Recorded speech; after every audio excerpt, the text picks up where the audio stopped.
You thought I wasn't gonna start by referencing that. Dude, you didn't. You didn't. You didn't. Yeah, I fooled you all. You thought I was that stupid enough to not notice that it happened?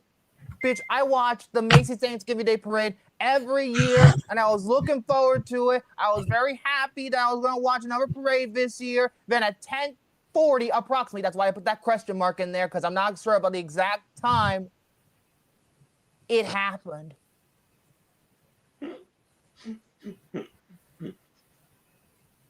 No. No. No. No. No. It's no. No. No. No. What am I gonna do? What am I gonna do? Why didn't NBC do that? I honestly think this is because Netflix did this because they wanted to. Technically speaking, the parade wasn't exactly 5 stars, but I have a fondness for the parade. That's why I gave it 5 stars. The fact that it was even on Letterboxd to begin with surprised the hell out of me. But well, then I gave again, it 5 stars I out saw of sheer sentimentality. I picked through flaws in the actual thing, if you look at it. Well, then again, I gave Bram Stoker's Dracula 5 stars, and that had Keanu Reeves' infamous accent. So. Yeah. Oh, geez. Rova, like, to be fair, when I saw the parade and this happening, you know what I did? Instead of first of all, I put it on fucking mute so I don't have to hear it. Secondly, I went to go make coffee for myself because now I had the time. Because I went straight to commercial break after the performance. And then I told Ma about my hatred about that movie and I told her a joke that made her laugh. I don't know. This kind of, then again, I'm known for dark jokes. I said, this movie will not stop annoying me. It's like COVID-19 all over again. It just doesn't stop. It doesn't stop. God. And then my mom was laughing at it. And like, yeah, at least it was only 3.5 minutes out of 3 hours. No, 3.5 hours it was on. So I got through the rest of the parade just fine. But the fact is that they promoted the shit out of it just because of this one thing. And it's just like, I think they did this for the Oscar campaign. I'm telling you right now. This is for the fucking Oscar campaign. And considering Wicked for Good just got mixed reviews, that means Golan has even more of a chance to win it. I hope it doesn't. No. Whatever the fuck Miley Cyrus is going to do for the new Avatar, make that win. I don't care. I never even heard the song yet. The movie's not even out yet. Or any of the Sinners songs. I'll take that. Hell, I'll take the existing songs they used in one battle after another for best original song, even though they already exist. I take anything. Anything, goddammit, anything. I would.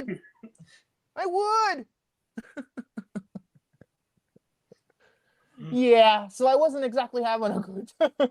That's why I made that. That took me a bit. That was a bitch to edit, by the way, because first of all, look, I heard that song during a commercial for the SpongeBob movie during the parade.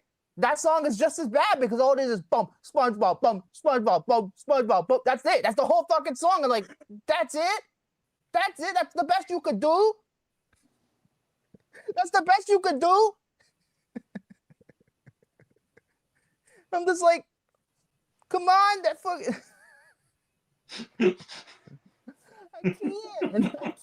I can't, man. I can't with this movie. I can't. Yes, I did hear about it earlier today on Reddit. Scream 4 is finally coming to 4K. Lionsgate finally woke the fuck up because Paramount does not own the rights to Scream 4. Lionsgate does because that's a Weinstein Company movie. So Lionsgate owns it. And finally, they got off their ass and doing it, I'm happy to finish my collection sometime next year, put it on the shelf, and say that my collection is complete, at least until Scream 7 comes out on 4K, and just like, and then it will be complete.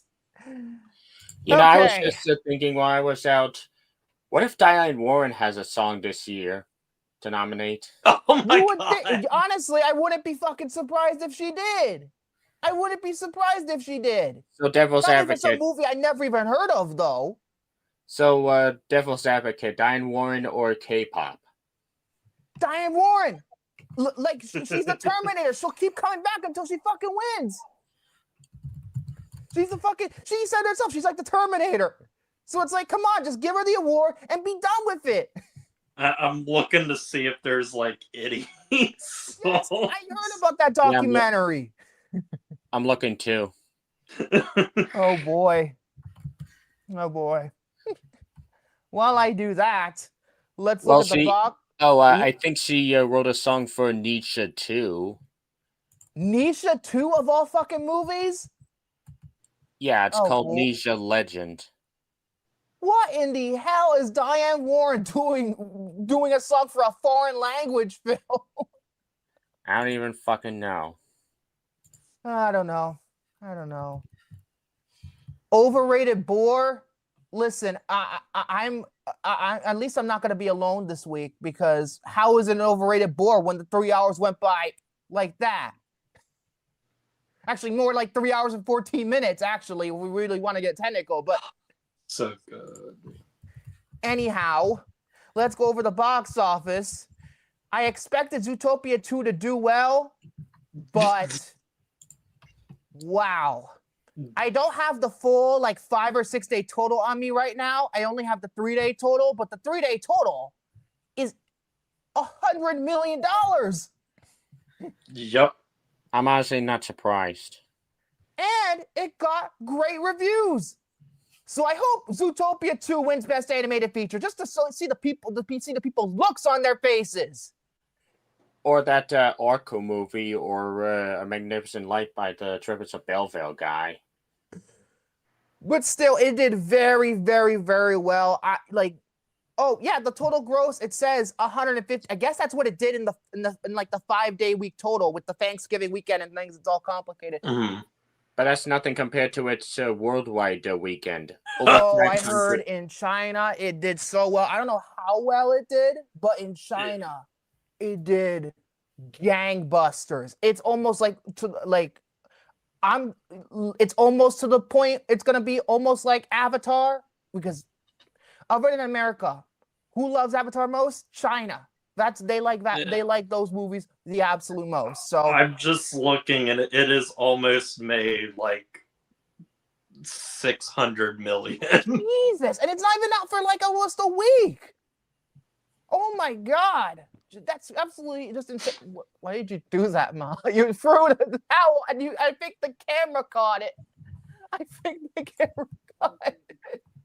But yeah, I expected it to do well, but I'm surprised it even did this well. So honestly, I wouldn't be surprised if they made Zootopia 3 in about 10 years.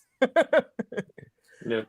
Number 2, Wicked made $61 million. Still pretty good, all things considered, especially considering the mixed reviews that it got. Then again, I heard more positive reviews than mixed. It's all the critics' fault. Fuck critics. Number 3, Now You See Me, $6 million. Number 4 is Predator. 4, what'd you say? Lionsgate needed it after all these bombs. Granted, it's not doing well domestically. Internationally, it is, but $49 million, the budget at least, it's $100 million. Predator made almost $5 million. Number 6 is The Running Man, and number 6. Why did it bomb? Why? Yeah. Well, I don't think Eternity cost that much. Maybe a few $1 million. Let me check. Why it bomb? Why? Smashing Machine is killed it. Wikipedia doesn't seem to have the budget. Let me check IMDb. No, that must be expensive. Listen, Elizabeth Olsen and Miles Teller are not cheap. They're not cheap.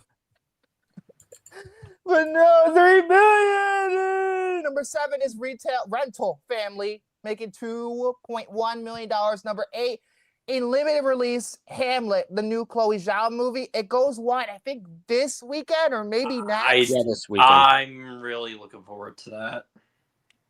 And number 9 is Sisu Road to Revenge. Oof, that's not good. It's only made $4 million its entire run. That's not good. And number 8 is Nuremberg. And guess what? Knives Out 3, Wake Up Dead Man, whatever the fuck you want to call it, it did get a release, but only a limited release. Not even a wide. Glass Onion got a wide release. and yet this gets a limited release. So Netflix, dumb. get your priorities straight. Get your priorities straight. You gave Glass Onion a wide release and it did well. And now look at this. Look at this joke. Look at this joke. They're like, oh, we'll make money on Netflix. It doesn't matter. I'm going to see if Christie's still in the top 50. No, it ain't. It ain't. It ain't. It ain't. So yeah, pretty good weekend for the box office. Other than that one movie bombing, which makes me sad. But the assessment also bombed because Magnolia Pictures doesn't know how to fucking market a movie. But anyhow, let's get started. I saw what Storm was going to do, and since it might take him a long time, I'm going to allow him to go first. All right, I don't have my own topic, but I found this new Rolling Stone article that I bet you guys would be interested in. Ooh. The 100 best movies of the 21st century. Who is this according to? Rolling Stone. Oh, fuck Rolling Stone. Ever since Peter Travers left, they suck. They sucked after Peter Travers left. Now, I looked through this list These previous... are the fuckers who allegedly gave payola to Taylor Swift's new album, gave it a perfect 4-star rating when everybody else was shitting on it. It's payola. Fuck Rolling Stone. I previously looked through this list. Y'all aren't gonna believe it. Like, you know that list that when we went through in Flex 98? This one's just as bad. Like the fucking IndieWire list? Oh, no. Yeah. Rolling Stone. I'm telling you, Peter Travers was the reason why Rolling Stone got attention. He's actually a great critic. And now since he left and went to ABC News, I think is where he's at now, that Rolling Stone went to doo-doo. I think they even named the song. Remember that one song, WAP? They named it one of the best songs of the century so far. All right, so let's... They're a joke, man. They're a joke. All right, so let's get this over with. Number 100 is a movie called Margaret. The first movie I've never even heard of. I have heard of it. Directed by Kenneth Lonergan. Oh. It's a movie that went through, I think it was shot in like 2005 or 2006. It was supposed to come out in like 06 or 07, and it got delayed for several years and didn't come out till 2011. Yeah. It took a very long time. Like, so many editing changes. Like, even Martin Scorsese got a hold of it. And but apparently there's this 3-hour cut on the Blu-ray that's actually really, really great. That's like the definitive cut of that movie. But yeah, Kenneth Lonergan, right before he made Manchester by the Sea, but after Rocky and Bullwinkle. Right, I like Kenneth Lonergan. Yes, Kenneth Lonergan wrote Rocky and Bullwinkle, the movie. I love that movie. Actually, number 99, Winter's Bone. Yes, I have heard of that. I've seen it. It's a good movie. Number 98 is the second movie I've never even heard of. Norte, The End of History. What? Norte. No, never heard of that. Number 97, No. No? That's the name of the movie. No, fuck this list, no. It's by the director of Jackie and Spencer. Still need to see that. Number 96, still need to see this one. City of God.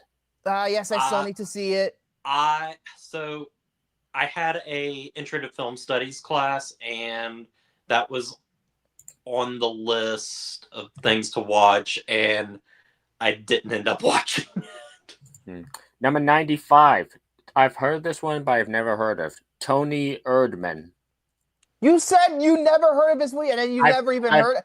I've heard of it, but I'm not too familiar. I called your bluff. Yes, I have heard of it. Number 94, The Hurt Locker. Great, but I wouldn't call it like best of the 21st fucking century, like Al Pacino would say in Geely. Number 93, yet another movie I've never even heard of. Linguae, The Secret Bonds. They're secret bonds? Like James Bond or secret James Bonds? I don't even fucking know. Number 92, Offside. Offside. Are these movies fucking documentaries? I never even heard of them. Number 91, Certified Copy. That, I think, is a documentary. I think. Don't quote me on that. I'm not, an expert. Number 90, La Commune, Paris, 1871. I'm telling on, your Rolling Stone are fucking phonies. How come more than half of this list? I also want to know if the person compiling this list actually saw any of these movies. Number Or what it 89. seems smart. Number 89. This is a Park Chan-wook movie. Decision to Leave. Not Old Boy. It's the 21st fucking century. Something tells me Old Or Boy will even be later. no other choice, which I saw earlier. Number 88. Fantastic Mr. Fox. One of the only Wes Anderson movies I can actually enjoy. I enjoy it. He is best when he's working with animation. That's his style, I think, works better in animation compared to live action. His live action movies bother the shit out of me. Number 87. Great movie, but a bit too high. The Assassination of Jesse James. I want to see that. Apparently. Number 86. This one should be in the top 25. Oppenheimer. Top 30. Yeah, I would put it, well, at least on the higher end. Yeah. Number 85. Lincoln. Never saw Lincoln. I've only seen it once. I loved it and everything, but I need to rewatch it. Number 84. Dogtooth. No. Hold your thought about fucking Yorgos, Victor. Talk about it later. At least we moved on to bigger and better things. Number 83. No. Okay, I'm gonna ruin it. I'm gonna talk about Begonia later. Bigger and better things.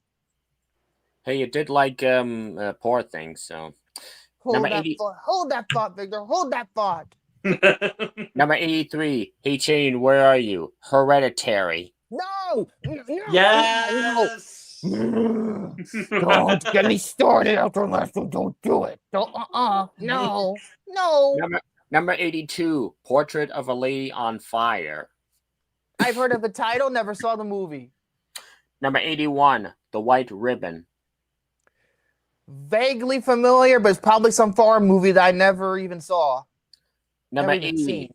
Number 80. Best in Show. That I heard was funny. I need to get around to it. It's the Christopher Guest movie. Yep. Number 79. Crouching Tiger, Hidden Dragon. Brilliant. It should be a little higher, actually. I need I haven't to see seen it in it. a very long time, though. I would have to rewatch it. Number 78. Punch Drunk Love. Great movie. Number 77. The Zone of Interest.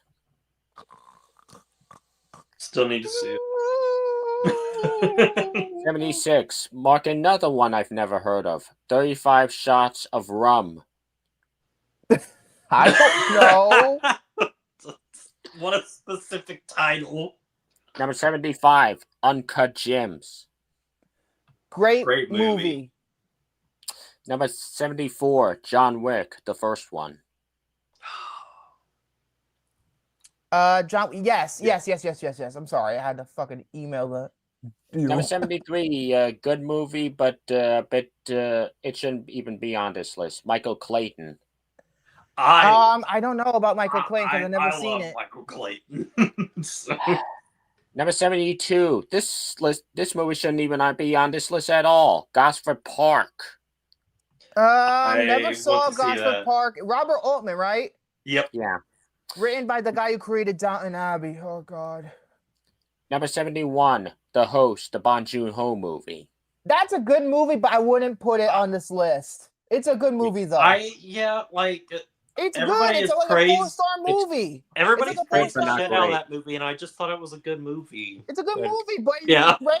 I don't really remember except for I think like one of the main characters dies, but that goes for every Korean movie. But Yeah. Number 70. Lost in Translation. no. Number 69. A movie I've heard of, but I'm not too familiar with. Grizzly Man.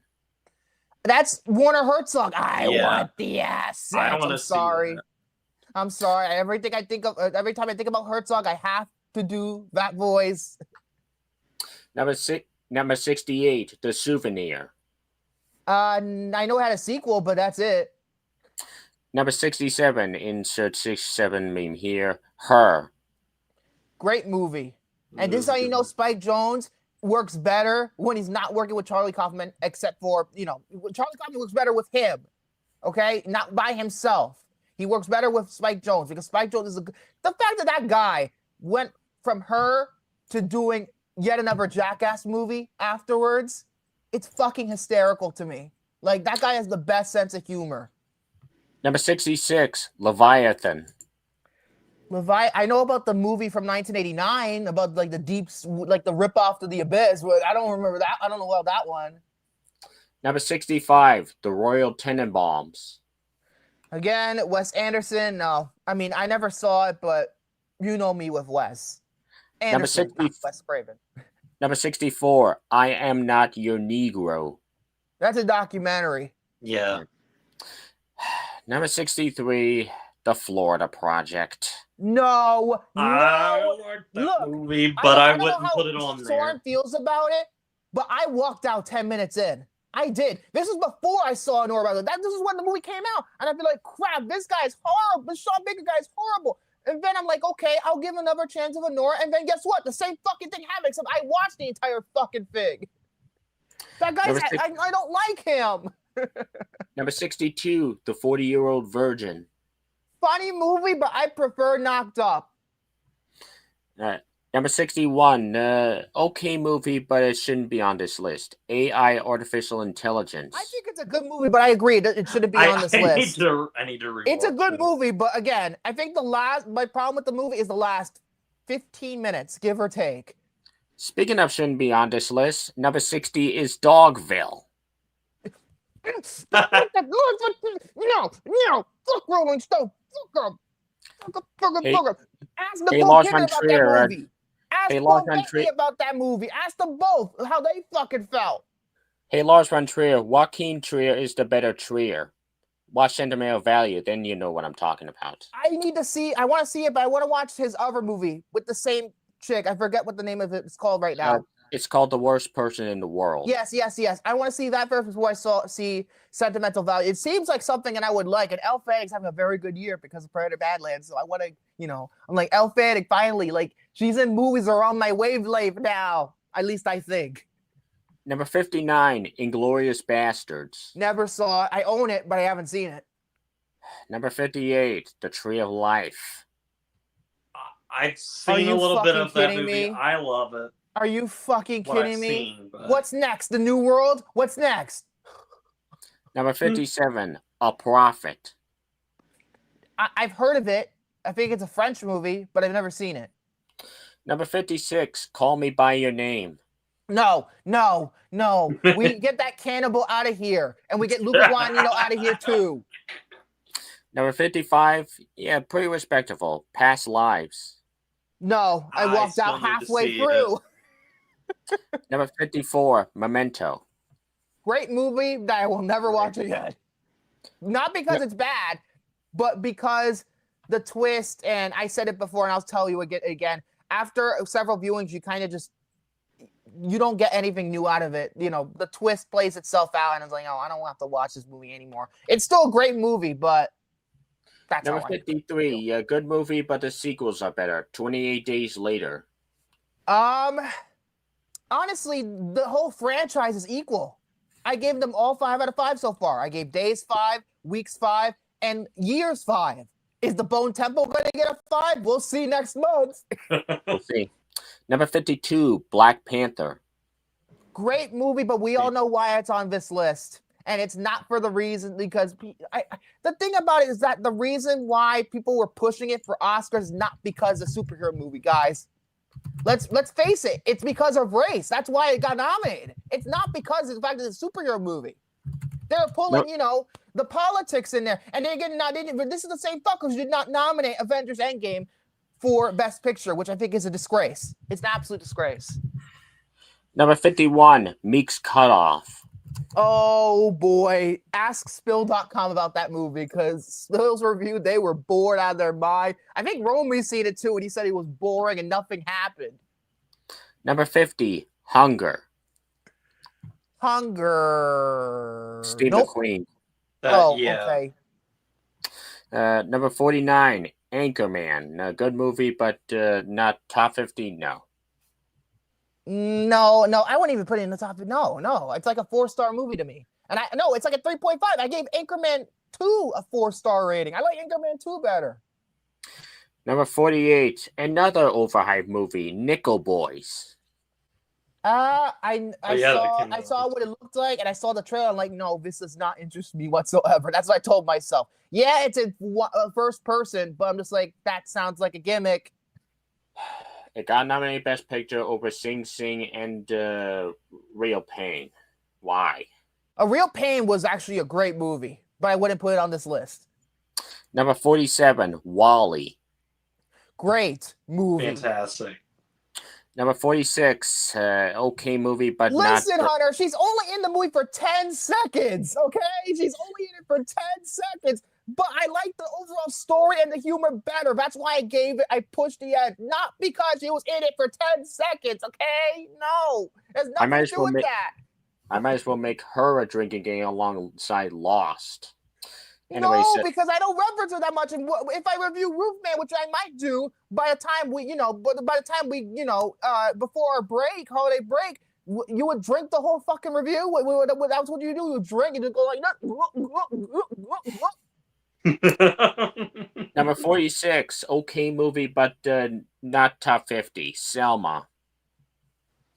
Good movie. Maybe a great movie, but again, I agree. To me, I know he doesn't like Selma as much as I do, but again, I don't.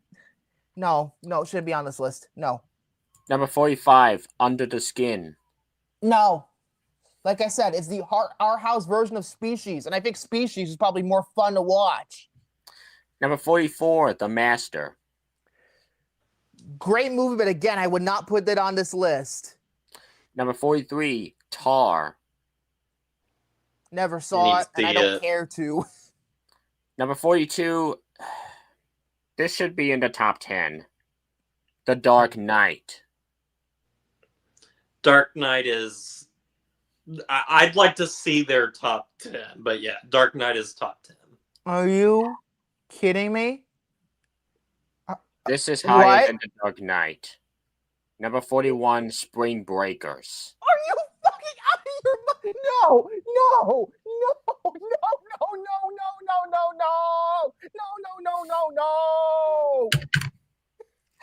Oh my gosh. Harmony Chorus. Spring Break. Pull out my plushie collection right now. Spring Break over fucking Dark Knight. Over the Watchful Guardian. Just calm down, Soren. You're over halfway there. The line was a watchful protector. Excuse me.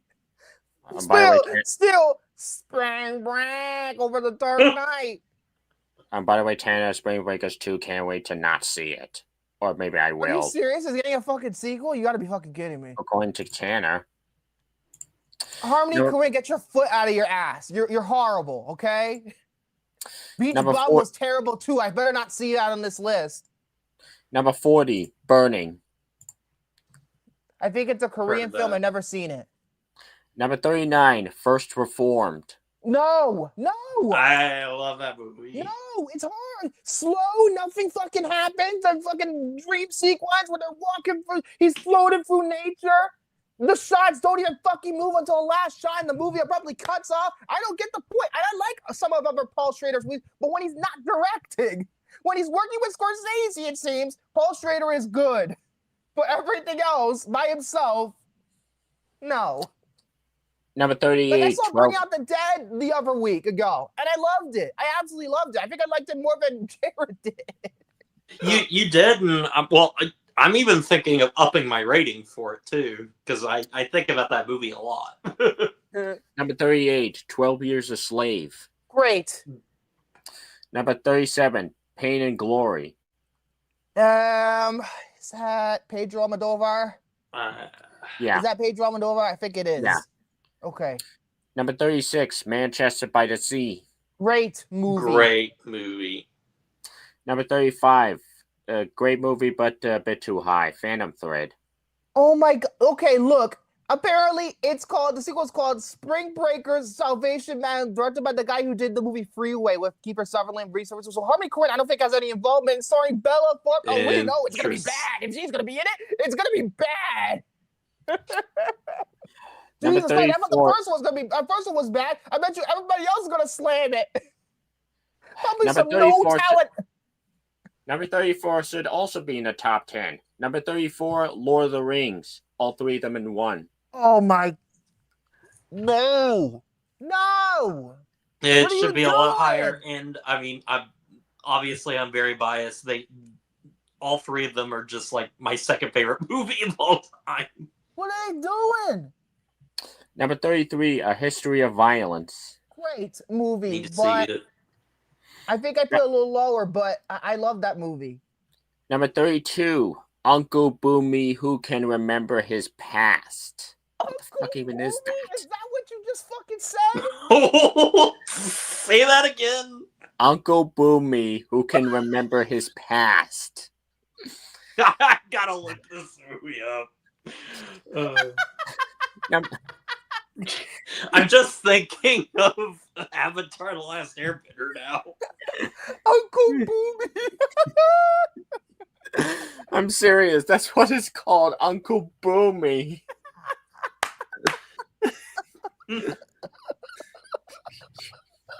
Now, Uncle number- Boomy. Oh god. Oh number, number 31 is No Country for Old Men. god. Yes, the first half. No to the last 30 minutes. Yeah, Uncle number- Boomy. Number 30, The Irishman.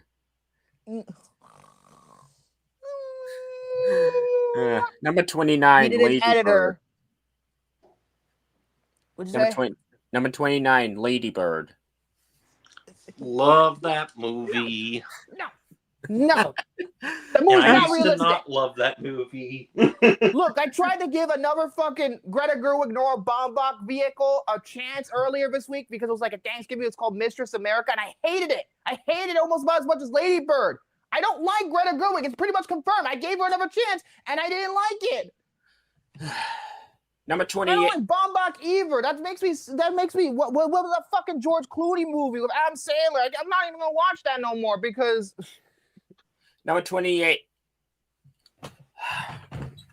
What's happened now? Oh no. This gotta be bad. No. This is bad. This is bad. I told you, Rolling Stone's a fucking phony. Wait, what? Oh no. I thought it was an ice patch. I thought it was an ice patch.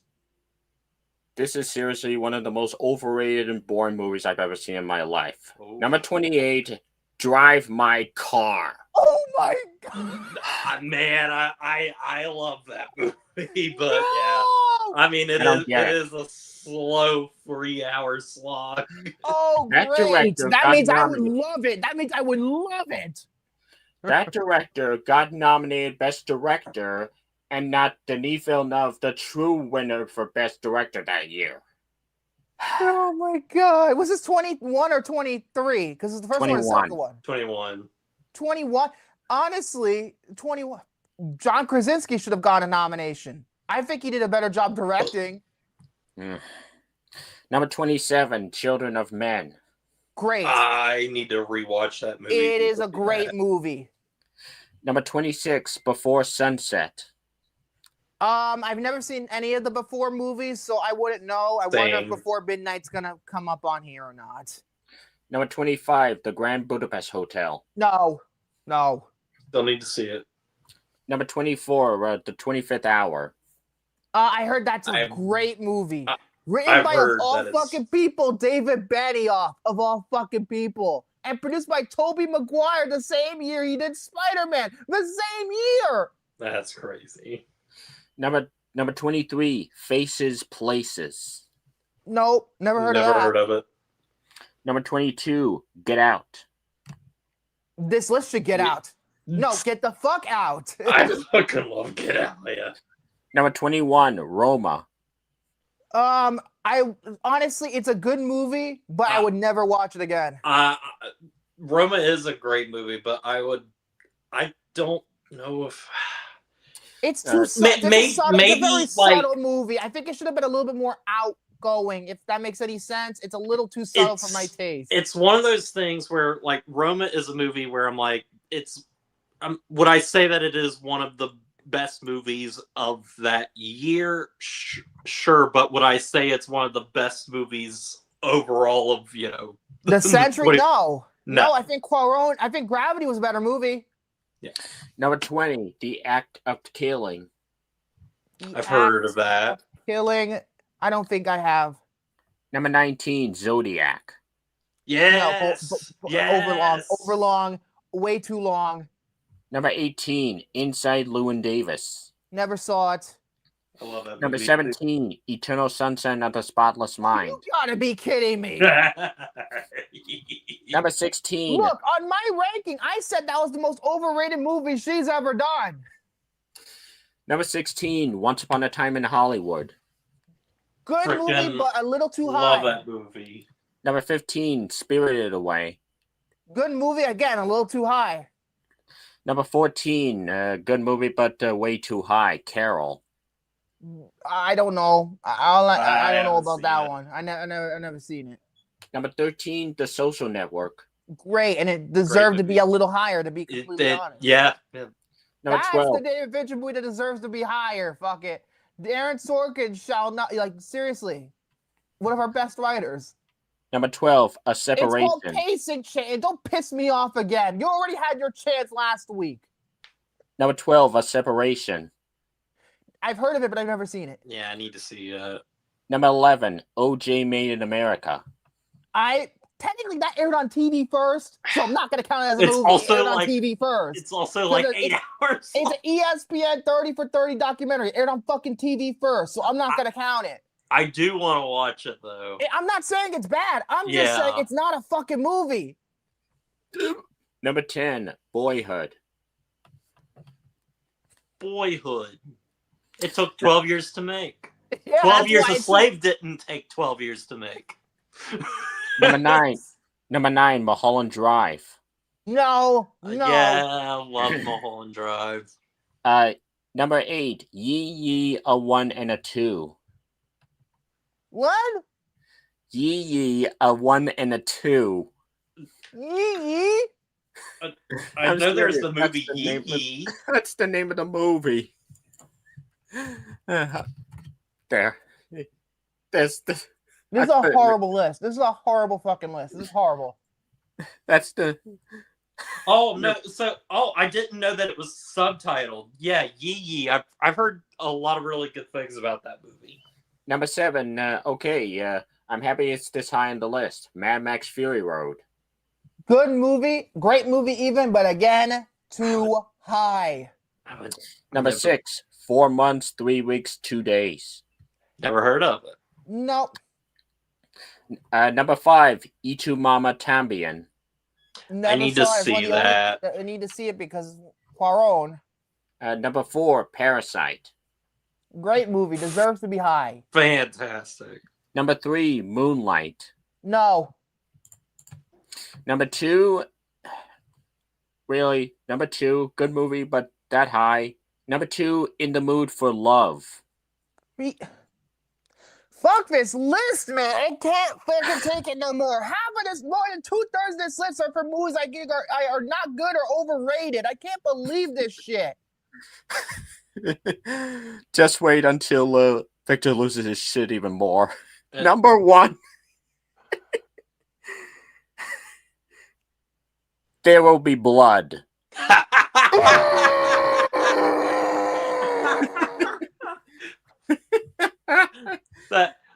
That's one of my favorite movies of all time and everything, but I would not put it at number 1.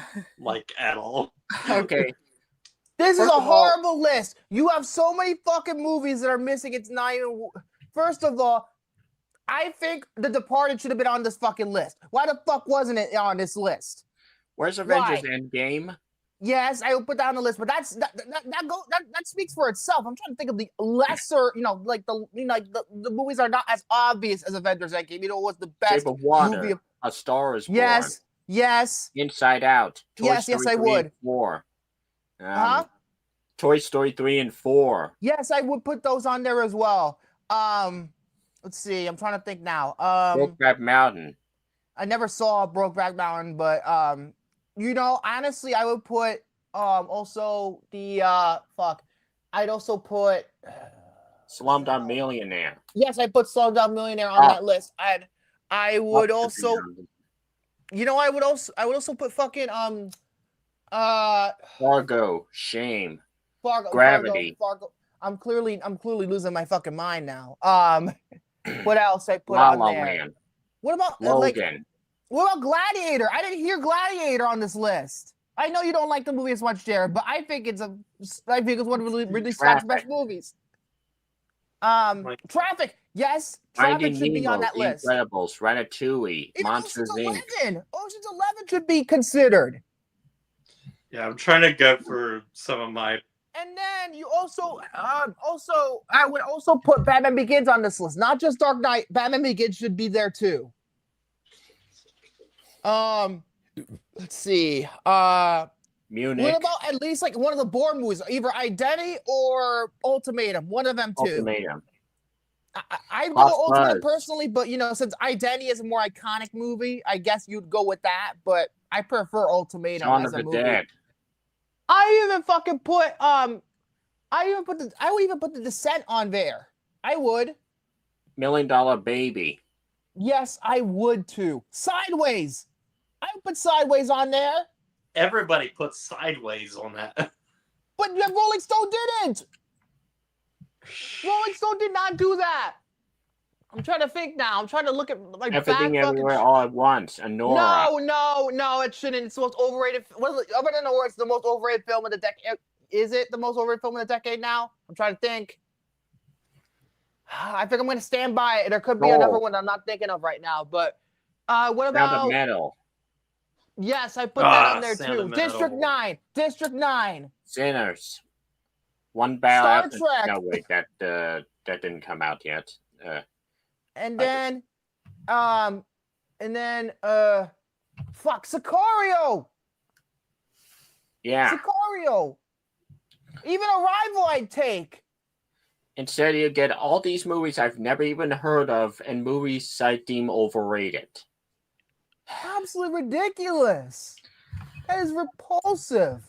Absolutely repulsive. Minority Report is a good one. The Raid, also. Logan, even. Yeah. This is repulsive. All right, let's calm things down and look at a list that's way less controversial. Watch Mojo. Oh, look. Before you go on further, I just found this out from Jose. Thank you very much for telling me. These fuckers put Eddington as the top 20 best films of the year. Fuck Rolling Stone. They're a hack. Ever since Peter Travers left, they're phonies. All right, let's calm things down with a Watch Mojo list. Watch Mojo. And it's something I think you'll probably get a kick out of. I prefer to talk about Watch Mojo over Rolling Stone. And I know Watch Mojo is fucking horrible. And this is a list I think you'll get a kick out of. The top 50 Marvel moments that left us speechless. Oh boy! I mean, this could go either way. Is this only for the MCU or is it just in general? Only MCU. And it's involved television. I hope it doesn't because I haven't watched most of the fucking shows. I hope it doesn't include anything from the fucking. I hope it's just the movies here. Number 50, T'Challa and Nakia's son in Wakanda Forever. Oh, that's the end. I think that's the very end. Oh, yeah. That's the very end. Number 49, Jane arrives in Thor: Love and Thunder. Thor: Love and Thunder on a no. Jane arrives in Thor: Love and Thunder. Everybody sits on Thor: Love and Thunder. Everybody does. Number 48, Kelsey Grammer as Beast in The Marvels. No, take it out. Take the Marvels out of the equation here. Again, I'm not fond of whatever the fuck they're doing with the multiverse. I'm not fond of that whatsoever. So you could argue Number 47. I think they should just put it like phases 1 to 4 and be done with it. Number 47, Riri's deal with the devil in Ironheart. Who Yeah, I haven't gotten saw there yet, but I know what Ironheart? happens. Legit question. Did anybody fucking see that? And they're adding the fucking shows too. You might as well skip over the fucking shows at this point because nobody saw Ironheart. I Nobody got very did. burned out, so I still need to finish my. Number 46, What? Lelena and Bob's Void in Thunderbolts asterisk. What's the scene? And I saw Yelena and Thunderbolts, and I can't tell you what that scene was. the climax. Oh, the one with Oh. the big hug, and I thought it was like, oh, I didn't feel nothing. That's what I said in my review. Oh man, I felt everything. I felt nothing. Number 45, the end credit scene in Ant-Man and the Wasp. Honestly, Oh, to yeah. be completely honest with you, I like Ant-Man and the Wasp. I think it's a very good movie, but that destroys the entire movie. The whole movie was fucking pointless because of that scene. Take that scene out, and I give it like a 4. Maybe 4.5 on a good day. It's a good movie, but I think it wrecks the resolution. It really does, especially considering that, all that shit that was going on with Michael Douglas, trying to get Michelle Pfeiffer back, and that's a waste of time. Bye. Number 44, Aunt May's death in No Way Home. I agree. Mhm. I feel like even though because we didn't get to see Uncle Ben, he already died, but I feel like in this timeline, Aunt May is Uncle Ben, if that makes any sense. Uncle Ben is just some guy. For me, like, dude. I've always been like, I've always liked Tom Holland's Spider-Man and everything, but there's always been something missing, and killing off Aunt May gave me the Spider-Man that I've been wanting. Number 43, Vision's deaths in Infinity War. And then he died again.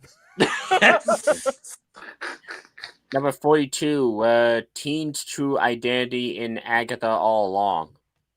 I don't fucking care about this show. It should have never existed. Move on. Number 41, Thor becomes a dad in Love and Thunder.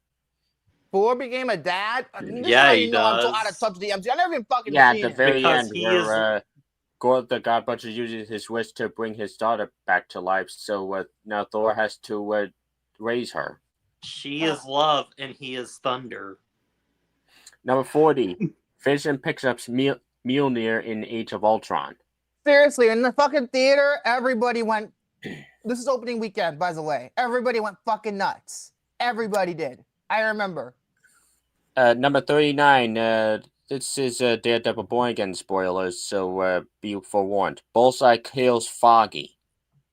Well, that's the very beginning, I think, of the show. I think it's the very that's beginning. like So episode 1, isn't it? Yeah, it's just the Okay. premiere. bye, Foggy. Go back to. You could go to Mighty Ducks Heaven. You could join the Mighty Ducks. Using the Mighty Ducks. Number 38. Mysterio reveals Spider-Man's real name in Far From Home. Mysterio. No, it was fucking Jameson who did the real. I mean, then again, Yeah. He technically does. Mysterio does. With Jameson has the report. footage That's of it. right. The report. Yeah. He has the report, and then the fucking New York One people or whatever. I love Far From Home. That's the best of the three now of these Spider-Man movies. Although to be fair, I feel like I agree with you in terms of like his Tom Holland Spider-Man. He's great. But I feel like what was missing was tragedy. That's part of the character. There was no fucking tragedy, really. He needs to suffer. Like, yes, Tony Stark died, but that was nothing compared to Aunt May. Nothing. Yeah. Number 37. Queen Ramonda's death in Wakanda Forever. Oh, yeah. Number 36. Rio Vital is death in Agatha. Who cares? Move on, please. Now, number 35. Harry the Eternal in Eternals. And he didn't come back because nobody gave a fuck no more. Nobody cares about Eternals except me. Number 30. Harry Styles, go back to music. Number 34. Sue pushes Galactus in Fantastic Four First Steps. Yes. Oh, what about? Wait, no. Technically, it's Silver Surfer that pushes him through the thing. Technically speaking, she comes at the last minute. Yeah. Number 33. Wanda the villain in Multiverse of Madness. I put a little lower, but again, Black Bolt. Fuck you, Ike Perlmutter, you fucking piece of shit. Number 32, Hela breaks Mjolnir in Ragnarok. It's been a while since I've seen Ragnarok. It's been a very, very long time. Yeah. Number 31, The Resistance in Deadpool and Wolverine. The scene where the Blade and Yeah. Gambit I and honestly, Elektra. to be fair, I think Deadpool and Wolverine is a good film. Don't get me wrong, but I think the reason why I don't like it as much as the first two is very simple, and I think Jared could agree with me. It's way too fucking safe. There's not enough filth in Deadpool Wolverine. Yeah. It's supposed to be filthy, and it wasn't. They toned it down because little kids would be watching, and it was still rated R. Number 30, Thor goes for the head in Endgame. Oh, that one was one of the most that one right there. I'm just like, oh man, you fucked it up and then 5 years later, 30 seconds later. Number 29, Kamala Khan is confirmed to be a mutant in Miss Marvel. Oh yeah. Yep. I never, I like that show. Number 28, I don't know if this should even count because this isn't even in the MCU. Magneto shows restraint in X-Men 97. It's not canon. It's not canon. It's in the animation continuity. It's not canon. It frustrates me when I look up MCU stuff and everything, and it's canon. It's a television series from the cartoon, yes, but not the MCU. They'll put the new Spider-Man series in it and everything. I'm ridiculous. No, it's not canon. Yeah. It's annoying, Feige. Quit it. Number 27, Maria Hill dies in Secret Invasion. That was Secret Invasion. What a waste. Number 26, Kahori's people. Wonderful, great. More further proof to stay away from it. Number 26, Kahori's people arrive in What If. Not canon. It's in the title. It's not canon. Number These 25. people are stupid. I'm telling you right now. Well, Hunter, what if say what you will about my opinion about the MCU, Hunter. Can you agree this is ridiculous? They should not be putting non-canon things in here. What if is technically canon because they at least acknowledge the multiverse in it? But it's an anthology series. It's not. It's where its very nature should be canon because, yes, they put ideas in Multiverse of Madness, but that's only really for one seat and then they're finished. Number 25, Daredevil in No Way Home. It was a brief scene, but I liked it. It was a touching scene. He got him out of jail, so, he did what he had to do. Number 24, Mark reveals Steven's origin in Moon Knight. Oh, yeah. It's pretty sad when I don't even remember half the fucking shit that happened in Moon Knight. I don't know what to tell you. It was the Mark and Steven show, not enough Moon Knight. That was my main complaint. Number 23, Evan Peters in WandaVision. Yes, and they fucked everybody up. People thinking, the Fox timeline's going to be canon. No. By the finale, that's thrown out. And I love that subversion. I'm like, no, that's like, it got me thinking, it got me to a hey, but no, it's just some guy. It's okay. I like that subversion. I don't care. I like it.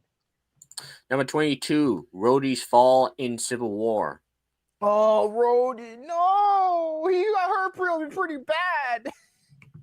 Don't touch my Rhodey. Number 21, Rocket loses his friends in Guardians 3. Wow, I never seen the movie. I never know his friends die. I don't even know who the fuck his friends are. That is the saddest freaking scene. I don't know who his fucking friends are, so maybe that's not a spoiler because I don't know who his fucking friends are.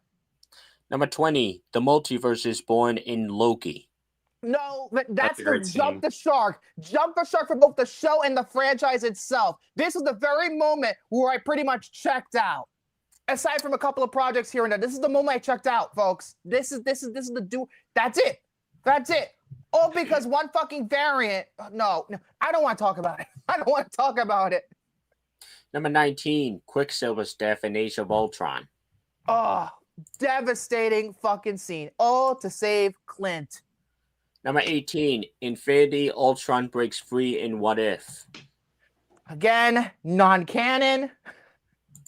Number 17, Liz's dad in Homecoming. Oh, Adrian Toombs. Uh-oh. Oh yeah. Number 16, Isaiah's backstory in Falcon and the Winter Soldier. I don't Tragic. remember Falcon and Winter Soldier to be complete. All I remember is the Zemo dance, and when they're talking to Zemo in the prison, and Sam and Bucky are just bickering in that episode the whole time. There was no action in the episode. All they do was bickering, and I thought it was funny. That's all I remember. Number 15, Natasha's sacrifice in Endgame. Oh no! Again to save Clint. What is with Clint having to get his almost getting his ass killed, and he has to get saved by somebody else? It's a common trope. Number 14, the Mandarin reveal in Iron Man 3. Oh, I love that Mandarin reveal. one of the funniest fucking things ever. I don't care. Iron Man 3 is awesome and it's funny. And hey, say what you will, at least we got was actually good. Now he's in the toilet because I heard Play Dirty was awful. And hey, say what you will, at least we got the real Mandarin in Shang-Chi. And the fake Mandarin was in that too. Yeah, he was. Number 13, Strange Supreme's world falls apart in What If. That is the best episode of the entire show. Number 12, Ego both gives and is cancer in Guardians 2. Oh, shit. Yep. Oh, boy. Number 11, again, shouldn't even count because it's not canon. Rogue can't feel Gambit in X-Men 97. You guys are so stupid. Watch Mojo, you're so stupid. Unless Avengers Doomsday posts out some loophole. No. I don't want to think about plot holes. There's gonna be a plot hole nightmare, and I don't think the Russos could do it because look at the Electric State. They blew it on the Electric State. Number 10, the God of Mischief takes his throne in Loki. Again, that is a great scene. I think that's the second season. That's the second season because I didn't care. If the first season pissed me off so much, I didn't care anymore. Number 9, who killed Tony's parents in Civil War?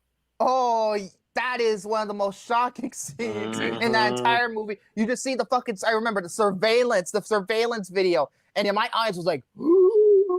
When when you saw the surveillance video, it was just like, oh my god. It's straight up like, it's fucked up. It's so fucked up. Number 8, T'Challa's funeral in Wakanda Forever. Oh, that's the very beginning of the movie. That's the very beginning. Man, Wakanda Forever, it just shows how good Wakanda Forever is that, it's come up multiple times. But they didn't fucking show the Marvel Studios logo until after the fucking funeral. So that's like 15 minutes into the movie. Number 7, Thanos sacrificing Gamora in Infinity War. Devastating, but then Gamora was revealed to be kind of okay. Kind of. I say kind of. Number 6, Hydra infiltrated S.H.I.E.L.D. in The Winter Soldier. Very good twist. And then they used it on Agents of S.H.I.E.L.D. back when it was canon, but yeah, not they canon did. anymore. Number 5, a bloody shield in Falcon and the Winter Soldier. I don't remember this. This is when Walker kills somebody in public. Oh, this is when I remember Walker. I remember Walker annoying the shit out of me. He wasn't as bad in Thunderbolts, but in the show he was just annoying to me. Number 4, hey Vic, you mentioned Black Bolt dying. Illuminati demise. Fuck you, I pulled out, you piece of shit. Yeah, I'm going to make you do Inhumans, even though Kevin Feige said I don't want to do it. And then he did the show, and then he got fucking revenge. Anson Mount is the best. He's a good sport. He's a very good sport. I gotta tell you that right now. He's a very good sport. Number 3, the ending of No Way Home. AKA the reason why people call it a Christmas movie, apparently. I don't. I'm sorry. Number 2, Cap rings the thunder in Endgame. Oh, that's a phenomenal scene. People went fucking wild. You please tell me the entire last act of Endgame is number 1. Please. It's probably gonna be number 1. You should have gone for the head. Really? You don't put the fucking greatest final act in I motion think picture I history. am. You're a joke, And Watch I am Mojo. You're a Iron joke. Man should have. You're a joke, Watch Mojo. You don't put the entire fucking third act from Endgame. You're pathetic. You're pathetic. Just like how this list is pathetic. Like even Hunter will tell me that should be number one. I mean, we would both agree. I think I said before, Endgame was the best film I saw in the 2010s decade. And it's it for all my topics tonight. Ridiculous. Absolutely ridiculous. Move on. Jared, I'm gonna let you go before I go. Actually, you know what? I'm gonna go first because I want to fucking talk about this fucking Begonia movie because Sounds good. okay, Begonia, listen, I wanted to give this movie a chance because I liked Poor Things, okay? It's the only other Yorgos movie that I saw, and I actually surprisingly liked it. And I figured, hey, people were telling me this is the most accessible movie that he's ever made, even more than Poor Things. I'm like, okay, I'm going to go check it out. And then I saw the movie. In the words of one General Grievous, another addition to my collection. Of this time, it's the most overrated films of 2025. Add that to the fucking collection. Add that, Grievous. Come on. This movie, to me, the best parts about the movie are the acting. I think Emma Stone and Jesse Plemons were both very, very good. They were very, very good. And the other guy, too, he was very good. And the cinematography was good. I didn't like anything else from this movie. And I'm going to tell you why. It was whatever.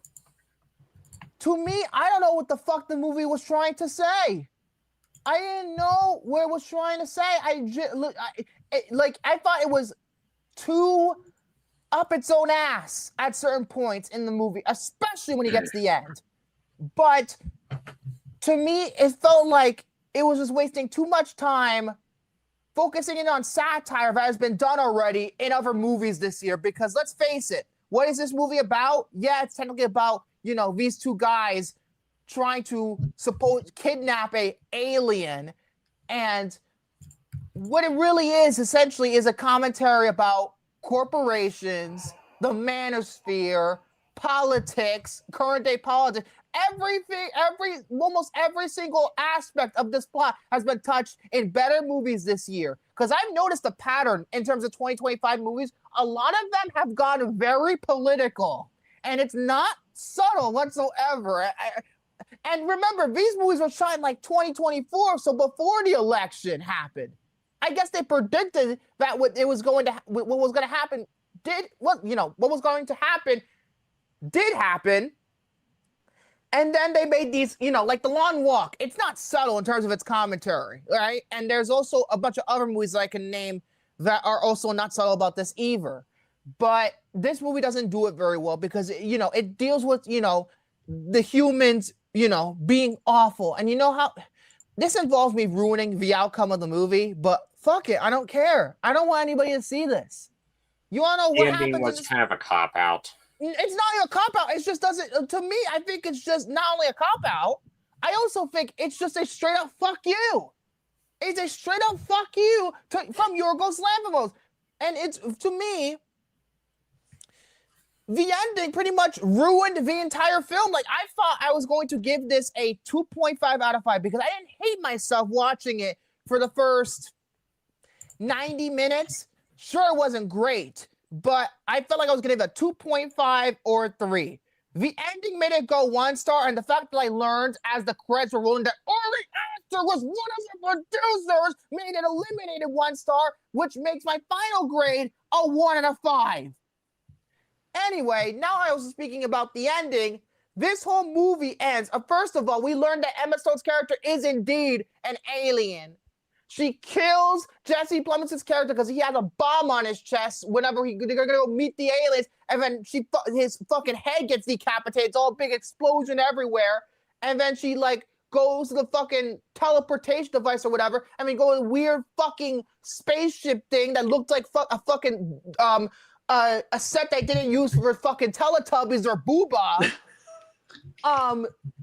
They might as well be fucking Teletubbies. I might as well be.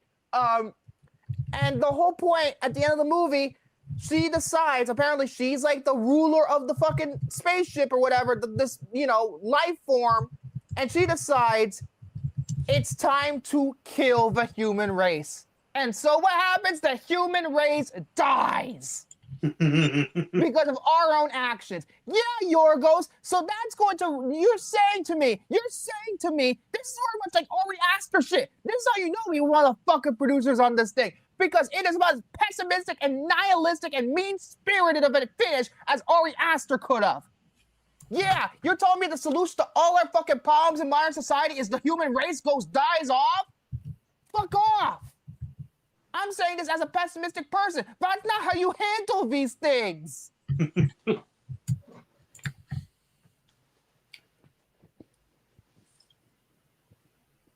Overrated. It's so overrated. I don't get it. I don't get Yorgos. I should probably fucking stop with the Yorgos movies, because if I go any further, honestly, I'm just gonna get fucking pissed off. And this is why I'm so against our house movies, because of shit like this.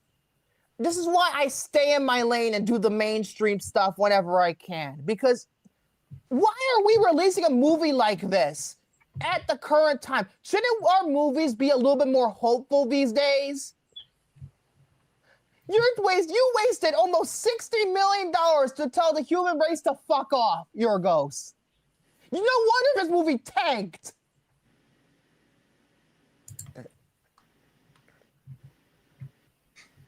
Flat out garbage. 1 out of 5. Garbage. It's absolutely garbage. Oh my god, dude! It's absolutely ridiculous. And there's several I other know things. a movie that did the humanity does concept a lot better. Cabin in the Woods. To be honest, even though I don't like that ending either, yes, I would, because at least the movie doesn't take itself fucking seriously. It's not a commentary about how the world sucks. So, yes, I would say the ending is better. As for the other thing I wanted to talk about, because I think I want to talk about this a little more, because I'm going to give you a fucking update about what's going on with the bullshit involving Warner Brothers Discovery. Oh boy, my favorite company in the world. So apparently, in terms of what I've been looking at these past couple of days, apparently today, Warner Brothers Discovery is now looking for its potential owner. And if they find a successful owner, they will announce it this week. Who are the candidates? Fucking bullshit ass Paramount, state-run Paramount at this point, because David Ellison is running that company to the ground at this point, is one of the hires. Also, Netflix, which I also don't want happening, simply for the fact is that WB movies are never going to get a physical release, and they will never go to the theaters ever again. And third, and the one that I want to happen the most, even though I don't want any of this happening, but if there's any consolation, if this happens, I would be the most happy. Universal wants to buy them. Because I think Universal is the only option. Because Paramount, not to get political or anything, but I don't think it would go very well. And I think the DCEU especially is going to be in big fucking trouble, because look at Superman, how it dealt with modern day politics. David Ellison's not going to fucking like that. And plus, Paramount just got bought themselves by Skydance. And you know how they're financing it? Apparently, they went to bed with Saudi Arabia. That's how they're fucking affording this. They got Saudi Arabian blood money. This almost feels like a Mad Libs page. Saudi Arabia helping sell Warner products. It's ridiculous. No, they're helping Paramount to pay it off, because stupid. And then for Netflix, yes, Netflix, is a popular streaming service. But again, what would happen to HBO under Netflix? That would be dead. HBO would be fucking dead. And then no more theatrical releases, no more physical media. That's for fucking sure. Hey, it has happened. Netflix movies have gotten physical releases. It's been very rare. I think only 20 out of their whole catalog. And then Comcast or Universal will probably be the least bad. And I'm going to tell you why. Because, one, Peacock is not a good streaming service. Second, they would absolutely run with the DCU, which is very important to David Zaslav. And then you could also put some Warner Brothers properties in the Universal Parks. Yes, they already have Harry Potter, but you could put the other stuff in the parks, like DC, like Lord of the Rings. You could put a fucking Lord of the Rings ride. I don't know. Just a sheer idea. It's the least bad one. Or you could go with Apple. Apple wouldn't be that bad either, but I don't think they're in it to buy a company. I don't think they're in to buy Warner Brothers like that. Yes, they had a relationship with F1, but I don't think they're going to buy Warner Brothers Discovery. I don't think it's them. Yes, Apple makes a lot of money, but I highly, highly, highly doubt it. But yeah, out of all the fucking things, in terms of how I want this to happen, I want Comcast to buy Universal. And that's my guess. But apparently, I'm seeing, yes, so Warner Bros. Discovery submitted a 100% cash bid for Warner Bros. Discovery, Paramount did, backed by a Middle Eastern Soviet wealth fund. Saudi Arabian blood money. Unbelievable. And you just know, because of how Paramount feels, how, because I know another reason, yes, I know politically Paramount would be bad because who's in bed with the Ellisons? Oh, I don't know, the president of the United States who's ruining the fucking country right now. So that would mean also that CNN would have to go. Granted, CNN is not a good network as it stands, but CNN would go the way of Fox News would be even worse than they already are. Vic, I looked it up, and I saw an article saying that Netflix is promising to still release one of those. Bullshit. I know Ted Sarandos. I call bullshit. They're not going to do it. They're not going to do it. Nobody trusts them. I call bullshit. Look at fucking look at fucking Wake Up Dead Man. No, they're saying, oh, they're going to get a theatrical release. Oh no, fucking limited. They're hypocrites. I'm sorry. Well, I don't believe it for a fucking second. Well, it did technically get a theatrical release, just limited, not wide. Glass Onion got wide. And so, yeah, I personally believe that Comcast should be the one here on top. It should be. Because if Paramount gets it, it's over for the fucking movie industry. It's going to be very bad. And also, same thing with Netflix. It'll be bad for the movie industry, too. So, really, just buy Comcast. Just buy them. That's all I'm saying. That's pretty much what I'm saying. Because, at least Disney doesn't want to buy them. That would make it 10 times worse if they want to buy them. Oh, no. That means we don't have a Marvel vs. DC movie. No, that would be... No, too much fan fiction. Too much fan fiction. There's only one franchise I can handle. So, yeah, my fingers crossed on Comcast. Please, Comcast. If I hear fucking Paramount buying Warner Bros. Discovery, after Scream 7, I will never watch anything from Paramount, any new release from Paramount in the theater ever again. I will pirate their shit if I have to. Hey, I pirate shit anyway. Hey, I pirate shit all the time. I'm currently watching Dexter's Lab. That's all I wanted to say. Jared, you go. All right. Well, so with Black Friday and everything, by the way, probably expect a list next week. Spoiler alert. All right.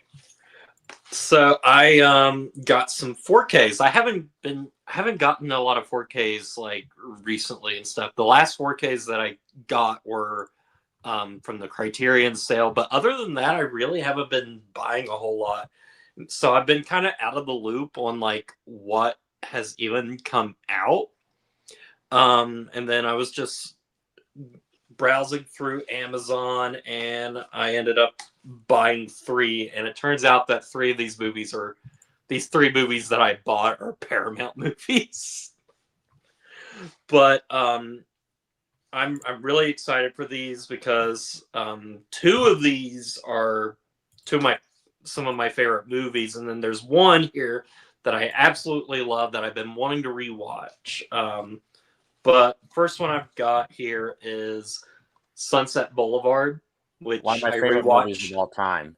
I rewatched last night. It It's a beautiful, beautiful 4K. Just a fantastic You know what's crazy? movie. I haven't even seen that movie, and I know the whole Mr. DeMille. I'm ready for my close-up line. All I will say is, Vic, Gloria Swanson was snubbed of an Oscar. This is I'm one sure. of the best. This is one of the best performances by an actress ever. So yeah, I 100% agree with you, Soren.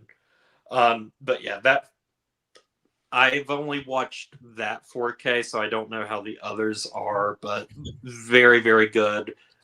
Fantastic, perfect movie. And then another one that I got here. Yeah, and some of these I don't remember them announcing that they were coming out and everything, but I mean they've been out for a little bit and stuff. But I decided to get Chinatown. Great movie, Oh, but great! You put money in Roman Polanski's pocket. He'll movie, be dead but, soon. great movie, but fuck Roman Polanski as a person. But damn it, does he know how to make a movie? He'll be dead soon. But no, that this is just one of the best noir films ever. Kind of like with Sunset Boulevard, which I think has like one of the best screenplays ever. I think this also has. Doesn't it Maybe include the the best sequel on screenplay. there? What is it? Does it include the Two Jakes? The It sequel? does not, but I want to own. I have seen the Two Jakes, and I want to own it as well. Because I think there's a version out there that comes with it. I think there is a version. I out heard there that that Two Jakes was okay, but nowhere near the first one. Yeah, I really like the Two Jakes. It's kind of weird and everything, but it is a cool instance where Jack Nicholson directs the movie, so it's got that going for it. Yeah, I need to rewatch it. But the one I was actually the most excited at getting was this little movie that, of all things, I watched it in one of my history classes in college.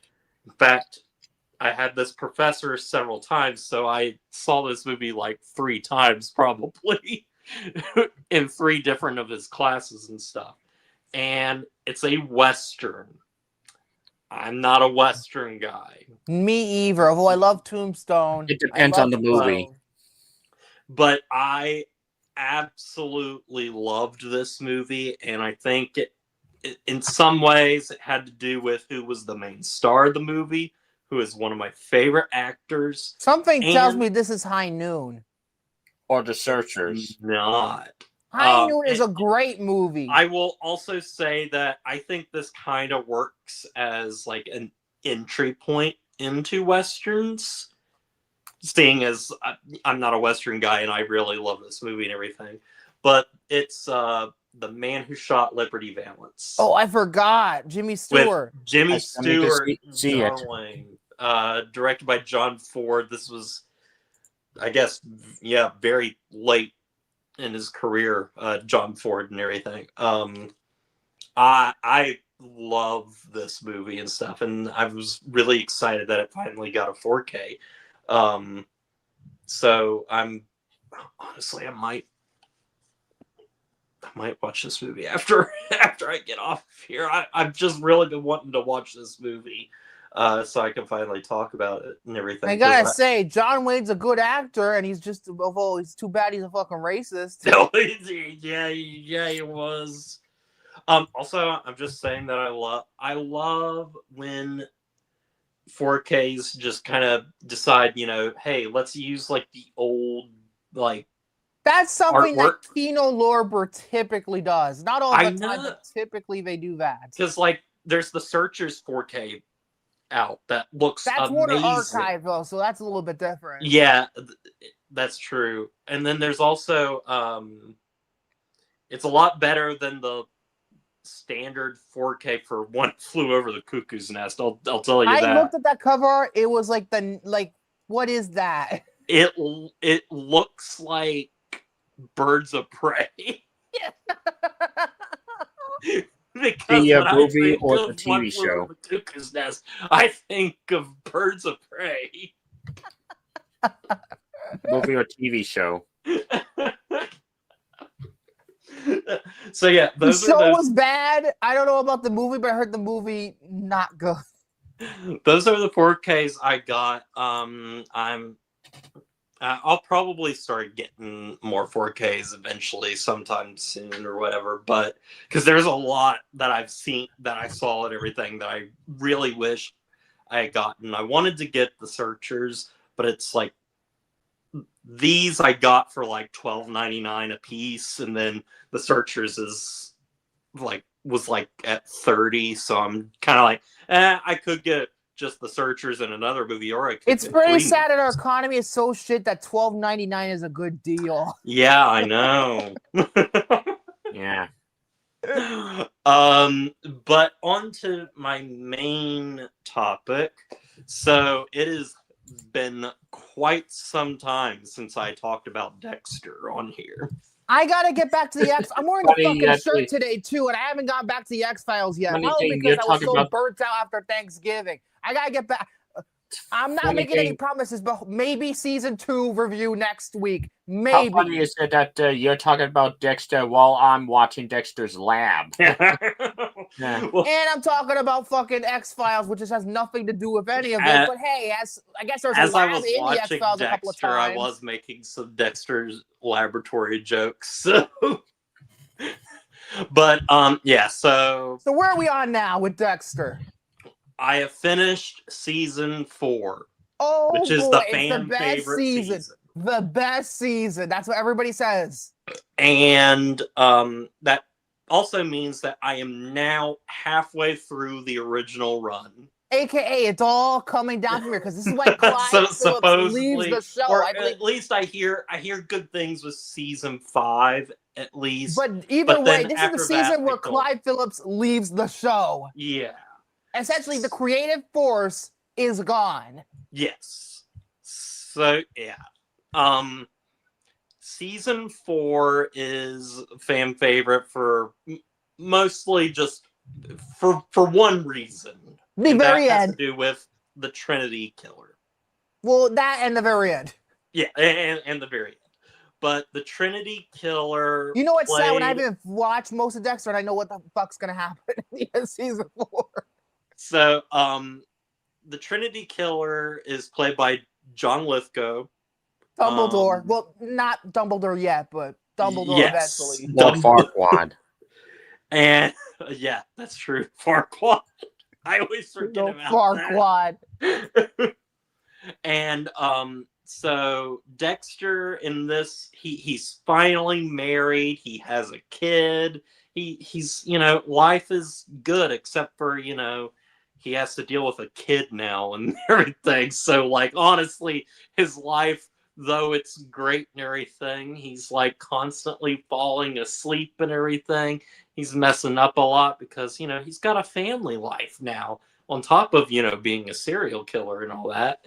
But we have a character that comes back from the second season, which is FBI agent Detective Lundy, played by Keith Carradine.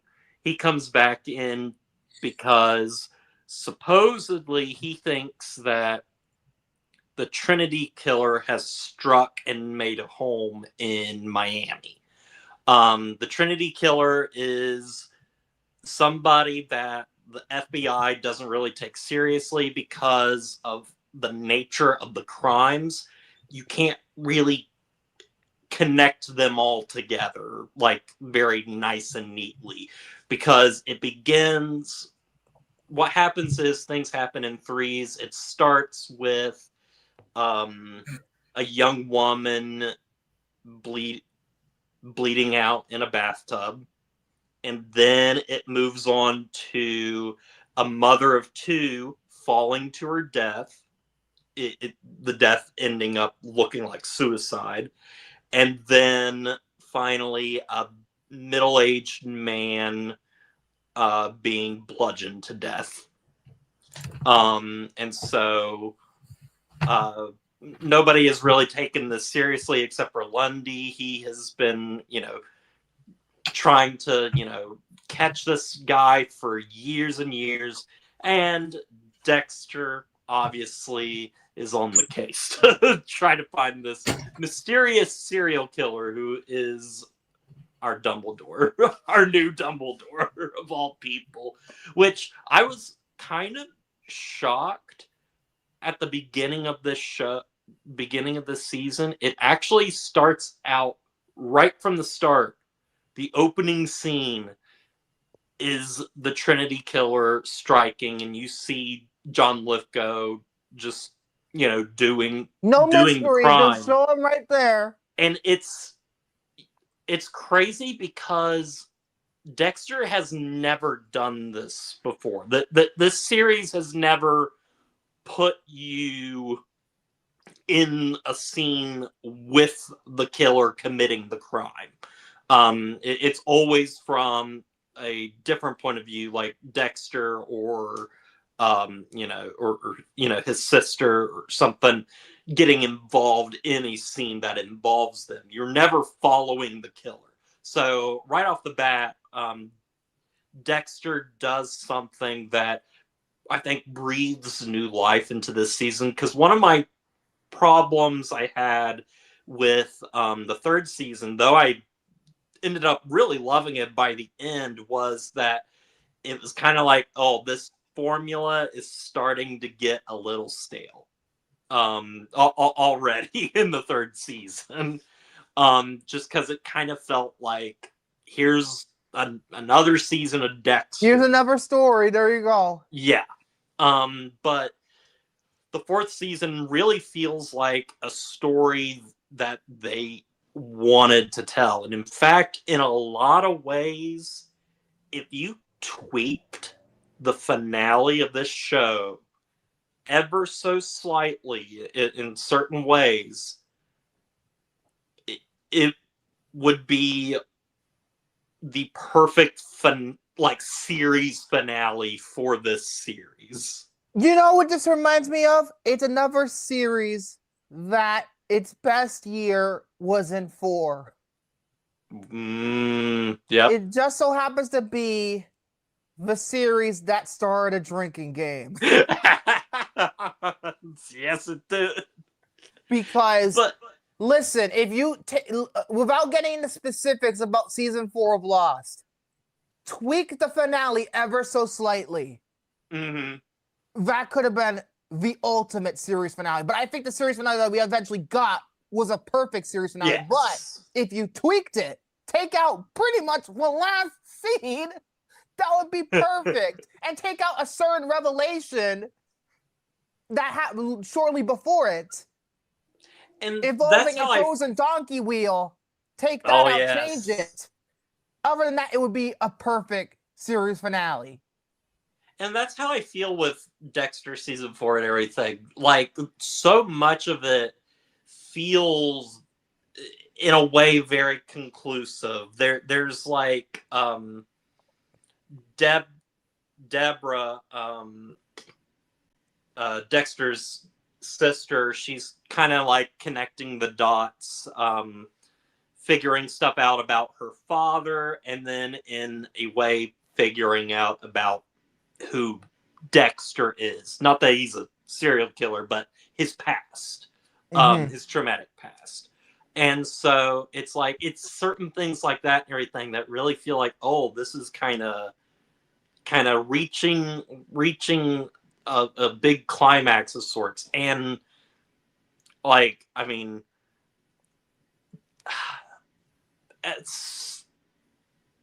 do I talk about the ending of this season? Well, I already fucking know it, but, at least I think I do. Does a certain blonde get killed? Yes. Okay, yes. I knew that for several years. Okay. Yeah, so, like, the end, I'll just say... Most of it, and plus our eyes doesn't give a shit. They're so quiet right now. They're probably like, what the fuck are you talking about? So Dexter's wife is killed at the end of this season. I'm still not going to tell you what the fuck the frozen donkey wheel is. Not yet. In a huge twist of fate and everything. Dex, in like the show, Dexter has kind of like figured out like what he wants to do with his life and everything. He's kind of like, he's like, he realizes that he loves his family.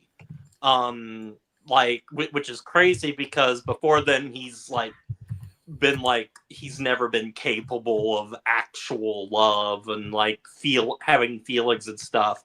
But like you genuinely see an arc through these seasons that like he's like, oh yeah, like he is capable of some sort of compassion, and he's like, maybe I will give up being a serial killer.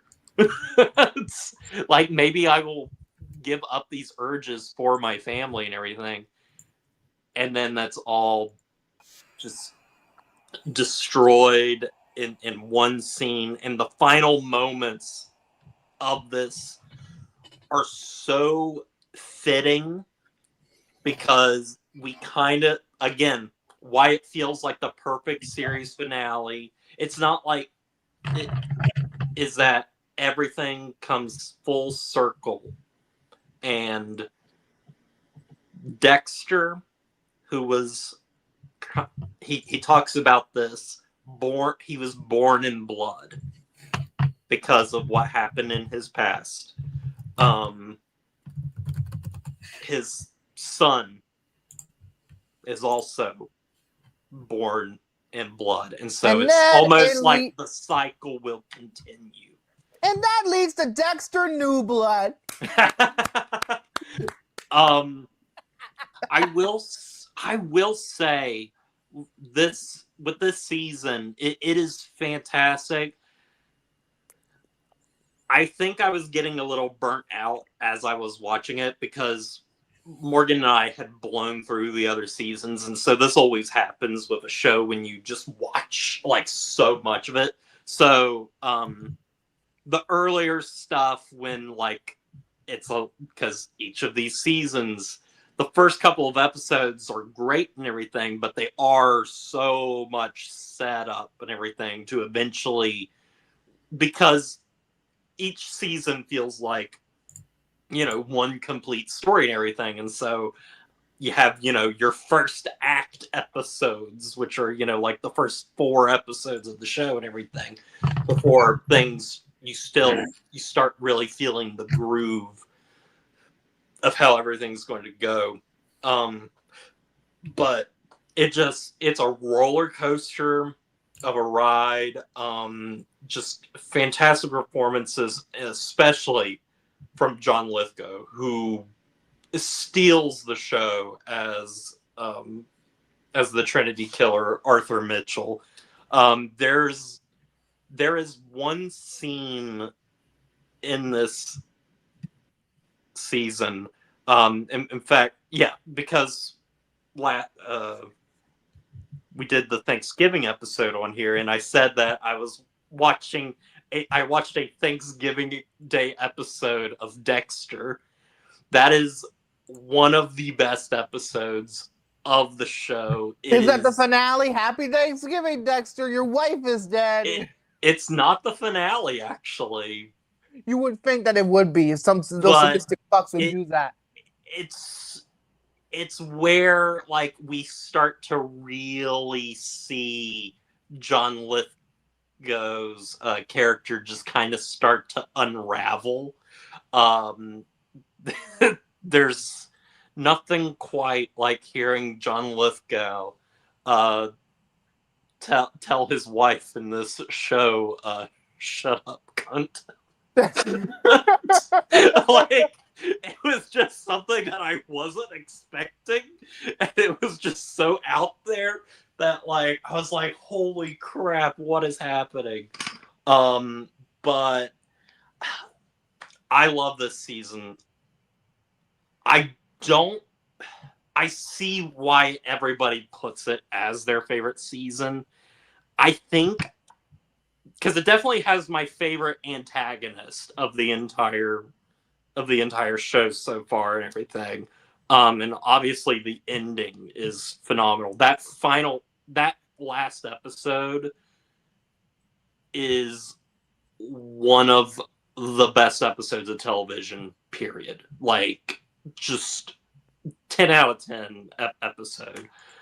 I think I like the second season just a little bit more, which is the manhunt to try to find the Bay Harbor Butcher, which is Dexter and stuff. I think I love the intensity of that season just a little bit more, but this is still a 10 out of 10 season.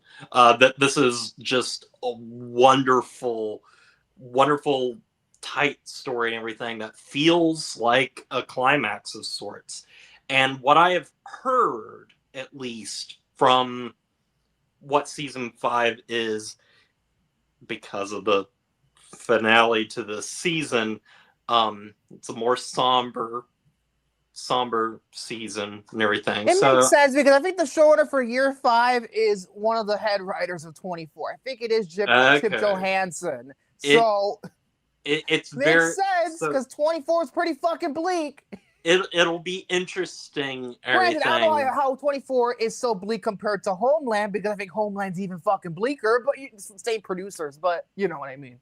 It's very interesting because I think, again, another reason why, because I will say I don't know too much about the series, like, going forward, just that, like, it doesn't, like, a lot of people don't like where it ends up.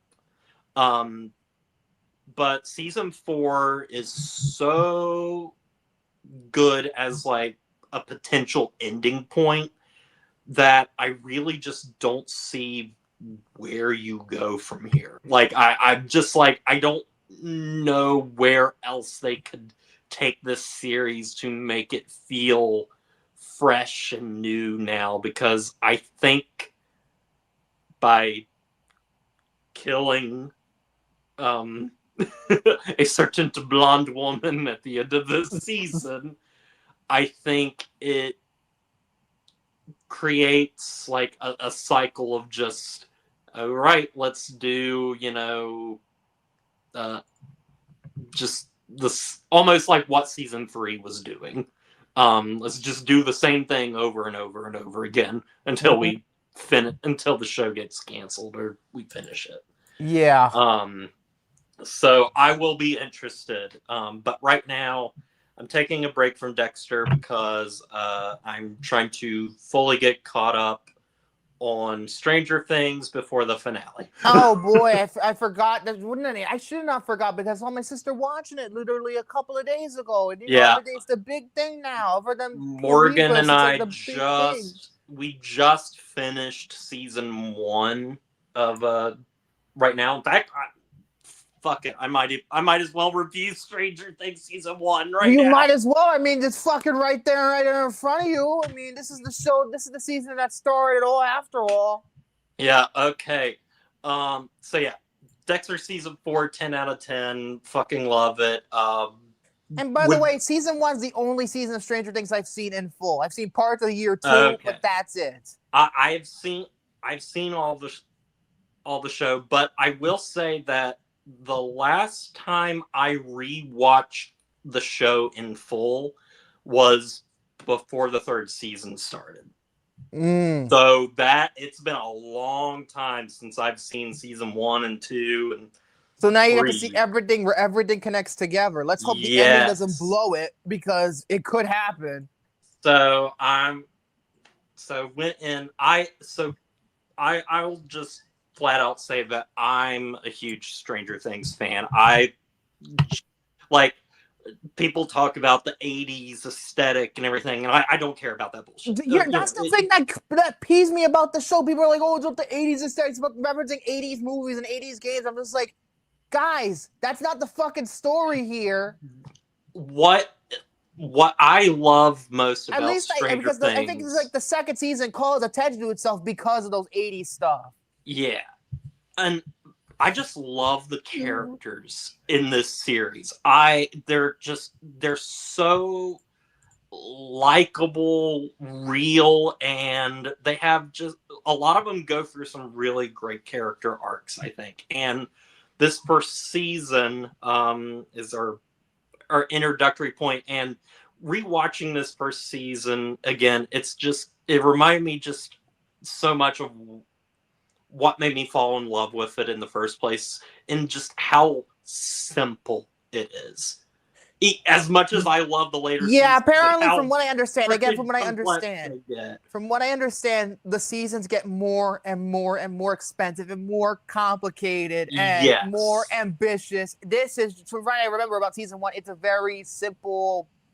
It's just simple, kind of like it's a simple mystery that combines elements of like things like some stuff from the 80s, but honestly I feel like there's a lot of 90s stuff here too that people don't talk about, like big X-Files vibes watching this show, I think, at least. Well, then again, there is no Mulder and Scully to speak of. I'm the one who watched the X-Files, damn it. Like, what about, like, does it look like it was shot in Canada? So it makes it obvious, like, the woods? It's just like... I think they filmed in, like, Georgia. I forgot they did shoot in Georgia because they shot around, where, a lot of Marvel movies are shot in Georgia. I don't know if they're still shot there now, but a lot back in that time, almost every Marvel movie, MCU movie was shot in Georgia for a very long time. But yeah, I won't go into the plot because everybody knows Stranger Things. Fires, it vanishes. That's it. But I really love the characters of the show and everything, and they're the whole reason why, like, I have stuck around with this show I love the story and everything, but I really love the characters, Mike and just that core group and everything. They're so likable. They're assholes. They swear and they feel like kids. And even when they are, like 30-year-olds playing yeah, they're 30-year-olds now. They're still pretty good. But with the first season and stuff, the stuff that I gravitate towards the most in this season, though, is the Hopper stuff.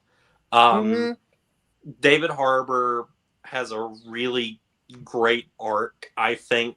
This is the movie. Even though we haven't been in movies before, this is the movie that kind of introduced him to the world, to be completely honest. This is because I was looking at his filmography, and it's like I've seen him in some of those, but I couldn't tell you who he was. But he's just a really good, like, center, and I think that's what makes the show work too. Is it has, like, really good central adult roles. This show brought back Winona Ryder's career after the fucking shoplifting incident in 2003. Exactly. Winona Ryder is fantastic in this too. She's just overly frantic the whole time because her son's missing and stuff, and she's just great at playing freaking crazy. Girl Interrupted. Need I say more? Yes. And I really like the interesting look and stuff of the Upside Down, Eleven's connection to it, and I love how mysterious it all is. Like, it's obviously, you figure it out and everything, that it's a government experiment and stuff, but they never, like, explain it all that much. It's pretty much the mystery box theory. It's the J.J. Abrams mystery box, if you really want to get technical. But it's like, okay, there's experiments. Girl with telekinetic powers connects to a world that is an upside down version of our world. By the way, in some ways, this show ripped off Super 8 because it's about pretty much the exact same fucking thing. I mean, yeah. But it's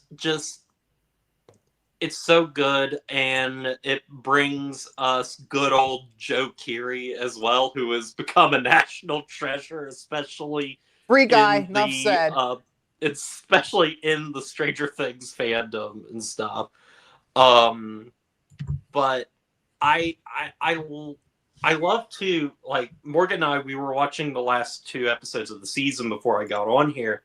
I loved how I mean, plenty of shows do this and everything, but Stranger Things just is able to do it so well, as that you have all of these separate plots that feel very disconnected and everything, and they slowly just start building and everything, and it's like, it's so fun and exciting when you get to like episode 7 and all of these characters are in a singular room together. It's like, wow, I feel like I've really like gone through a journey, and these separate storylines have become one. And I just think it's really well done and really clever. And it's got a deeply, I think, emotional finale, specifically with David Harbour, with Hop, because we get a little bit of backstory with his daughter who died of cancer, and that is juxtaposed with him saving Will at the end of this season, and I cry like a baby every time that scene. I'm gonna need to comes along. revisit this show. It's been a very long time. I think what turned me off of the show, one, it was about teeny boppers. I'm like, oh, fuck these teenagers, even though I was a teenager at the time the show was popular. And number 2, the 80s thing. And then 3 was that it was a popular show. I'm like, oh, you know, I wanted to be a little bit edgy. I wanted to be a little bit different. I wanted to watch shows that were like Breaking Bad. No, I completely agree, because I've gone through that stage too and everything, where I just like, when something's popular, I just want to distance myself from it, or in some ways I still feel that way now in terms of certain things, K-pop Demon Hunters, but it's not as bad as it used to be. It's not as bad. I picked my battles this time. They're like, okay, I get it, it's popular. I'm like, oh no, fuck this show. But Stranger Things season 1 is just it's one of the, well, I wouldn't say it's lightning in a bottle. I was going to say it's lightning in a bottle, but the other seasons are very, very good too and everything. But it's one of those things where,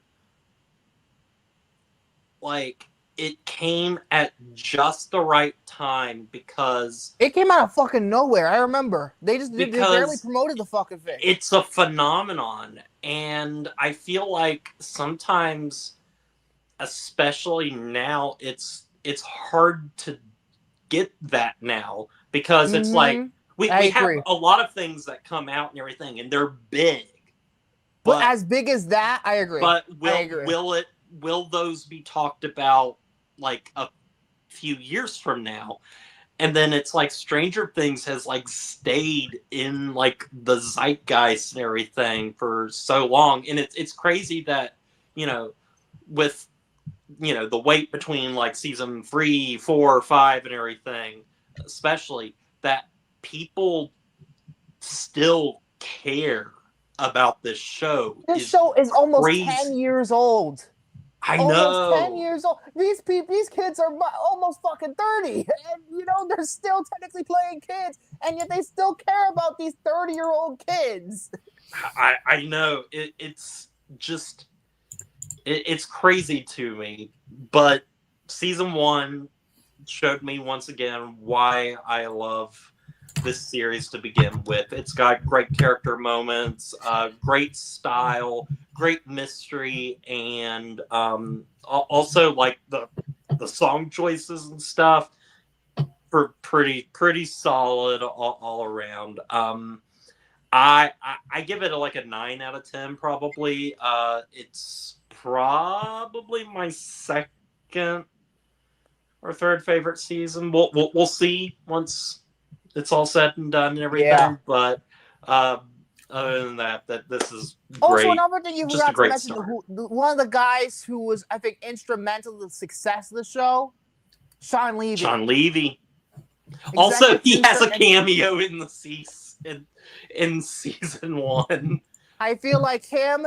Dan Tranberg directed a couple episodes. I don't know about the first season, but certainly by the second, he directs. I think a he couple. directs a few, and I think he directs. And that man's a fucking visionary. He is a fucking visionary. After Predator Badlands, I'm telling you, he's a fucking visionary. Oh yeah, revolutionary. But yeah, instrumental and yeah. And I think this season, apparently, somehow got Frank Darabont to get out of retirement for this season. This season that's airing now. To direct at least one episode, because he hasn't directed anything since he got fired from The Walking Dead. Didn't know that. So okay. Because apparently he was a fan of the show too, so that's why he wanted to do it. So, and it makes sense because stuff like The Blob and what the fuck was the Nightmare on Elm Street movie that he wrote? Was that the 5th one? No, I think it's the third fourth one. It was the third one, I think. Is it the third one? Okay. I think it was the third one. He wrote with Chuck Russell when they were partners together, writing movies together. I think it's the third. Because Rennie Harlan directed the fourth, so... Yeah, Hades. Sean Levy, he plays like a orderly, like in a doctor's office or something. To think that man is directing Star Wars Starfighter, I'm still shocked by that. But yeah, I'm going to need to rewatch this fucking show at some point. It's only, these seasons are short. Granted, season 4 is like the longest in terms of runtime. So almost all the episodes are feature lengths. That's going to be a pain in the ass to sit through. That's another thing, too. Another thing why how influential Stranger Things is, but I think to the detriment of storytelling in other places. I love that Stranger Things is like a nice tight, like 8 episodes. It works for this show. However, I think it set a precedent for certain shows to get away with less. Granted, they weren't. That should have been longer, I think.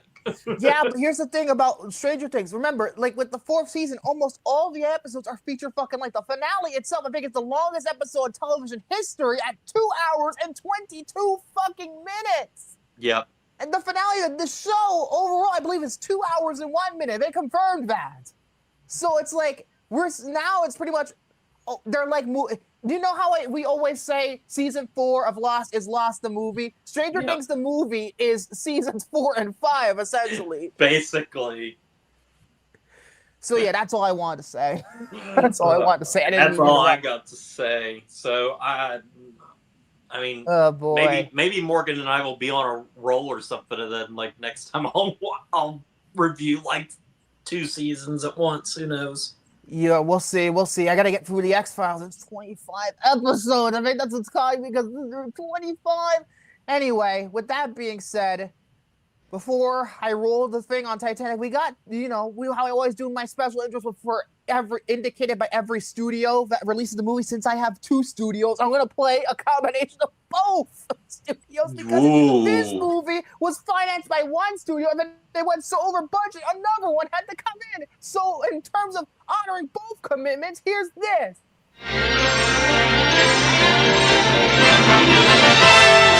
And now we're pleased to bring you our feature presentation.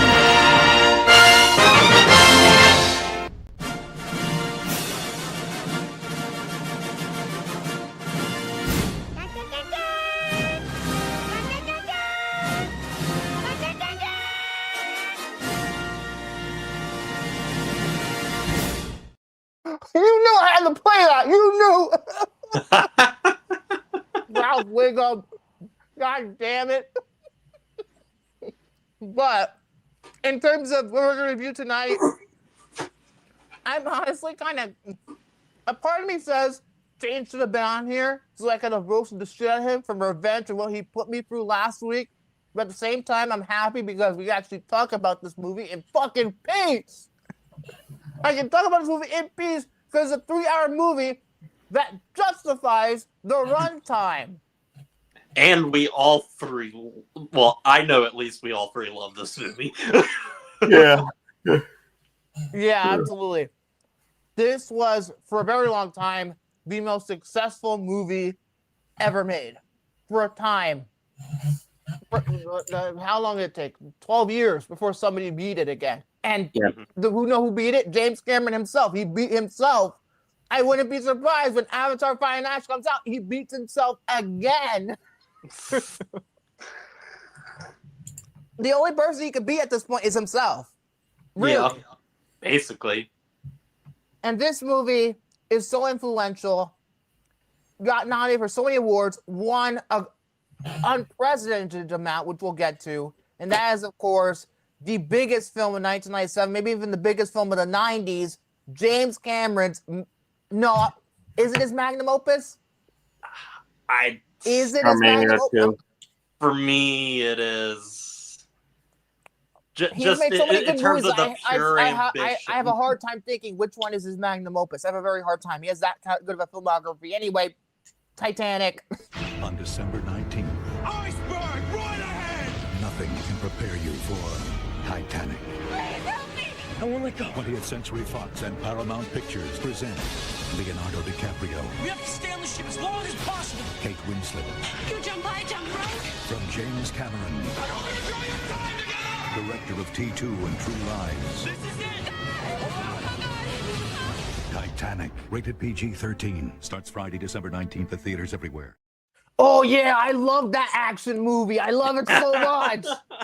That's not what okay, it is in part what the movie is, but that's the reason why I picked that spot is because I couldn't pick a spot with My Heart Will Go On because the video would instantly take. It's one of the rare songs where when you hear it, when the first note hits, the videos will get taken down. It's one of the rare, because now YouTube's less strict about that kind of things, but when you hit that fucking song, video gets taken down. I didn't want that happening, so pew, pew, pew, action, Titanic sinking. Oh my God, this is exciting. Spot all over again. Titanic is a 1997 epic romantic disaster film. Well, that's a mouthful, but that's absolutely how I would describe it. Written, produced, and directed by James Cameron. Also produced by the late, great John Landau, starring Leonardo DiCaprio, Kate Winslet, Billy Zane, Kathy Bates, Francis Fisher, Bernard Hill, Jonathan Hyde, Danny Nucci, David Warner, Bernard Fox, and Bill Paxton. Released on December 19th, 1997. Oh, gee, what's coming out December 19th this year? Ooh, I wonder. Yes, Paramount Pictures in the United States and Canada, and 20th Century Fox everywhere else. Budget was an unprecedented $200 million. For the time, it was the most expensive movie ever made. Now, most movies cost $200 million to make.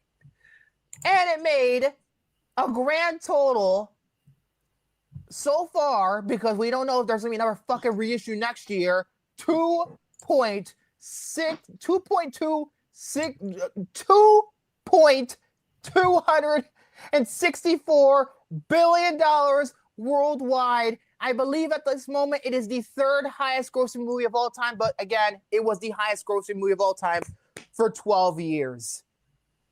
It was unprecedented at the time. Nobody saw that coming, but obviously we'll get to that in a moment. 101-year-old, there's Dalmatians in this movie. 101-year-old Rose DeWitt Bukaki, tells the story of her life aboard the Titanic 84 years later. A young Rose boards the ship with her mother and fiance, who's a prick. And that's not part of the description. I'm just saying that Cal's a prick.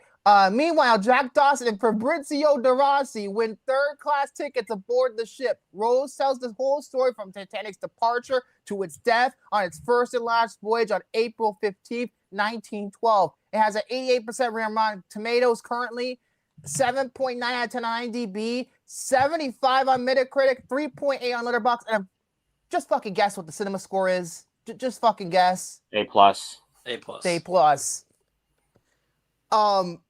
In terms of, did you still see me? Yeah. Okay. Yeah. My fucking internet was being a real pain in the ass again. I will start by saying this.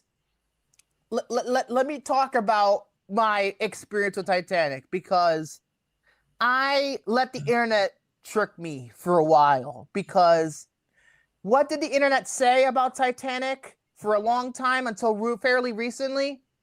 This movie's only for teenage girls. It's only for teenage girls. They're just crying. They cry.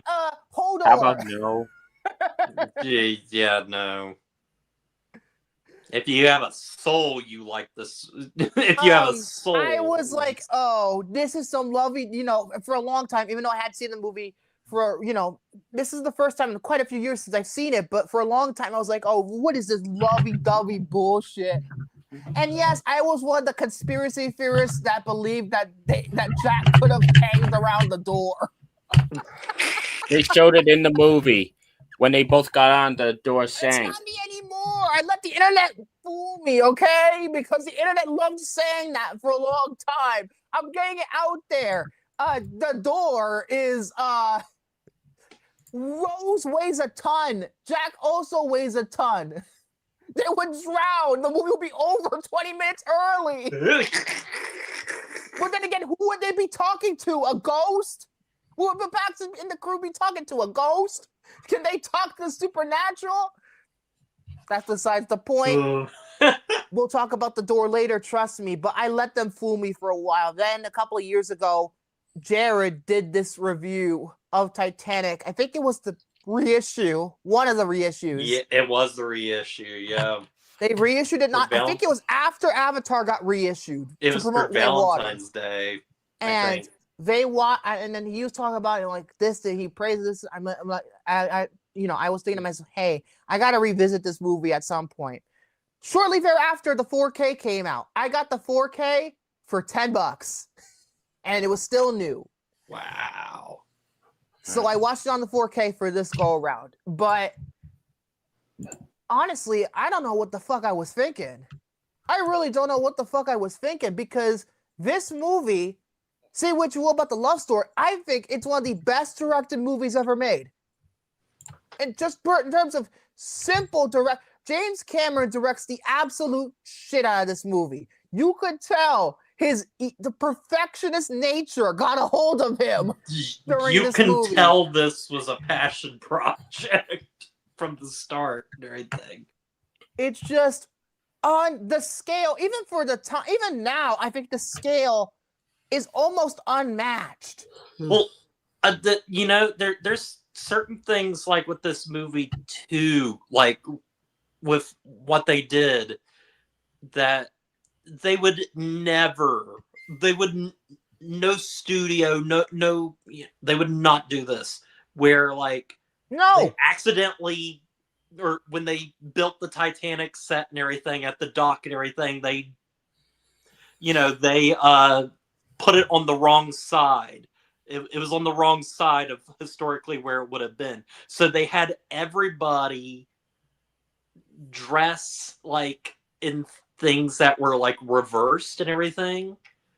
So like things on like clothes and stuff were written backwards and everything, so that when they filmed it, like when they would flip it and everything for the screen and everything, it would look normal. Yeah, no. How the hell? I never even noticed it like this. Yeah, so like let's say like it could be something stupid as like Rose's hat needs to be on this side, but where they're at and everything, we got to have it on this side now. It's just insane. Shit, his perfectionist nature got the best of him. I mean, I know he was always a perfectionist, but Jesus Christ. And it got worse when it comes to Avatar, and I wouldn't regret it. I don't regret it. I don't regret him doing that for a single second, but that's besides the point. We're not talking about Avatar. But, like, the whole thing, like, I think even, some people say that the present day stuff doesn't really add up. To me, I feel like there is a reason for it. Mm-hmm. I feel like, it's the first 20 minutes is just them deep sea diving, trying to find this diamond, and like, okay, mm-hmm. But I think the reason why they did it like this, because had the movie just started with Rose getting on the Titanic, honestly, the impact of the story, I think, in some ways would lose itself. Does that make sense? I don't think I'm making any sense. But No, I get what you're saying and everything. I also think that the modern day story like allows us as a modern audience to look back at the events, everything. Just because I think I've talked about this in my review and everything, that James Cameron felt that like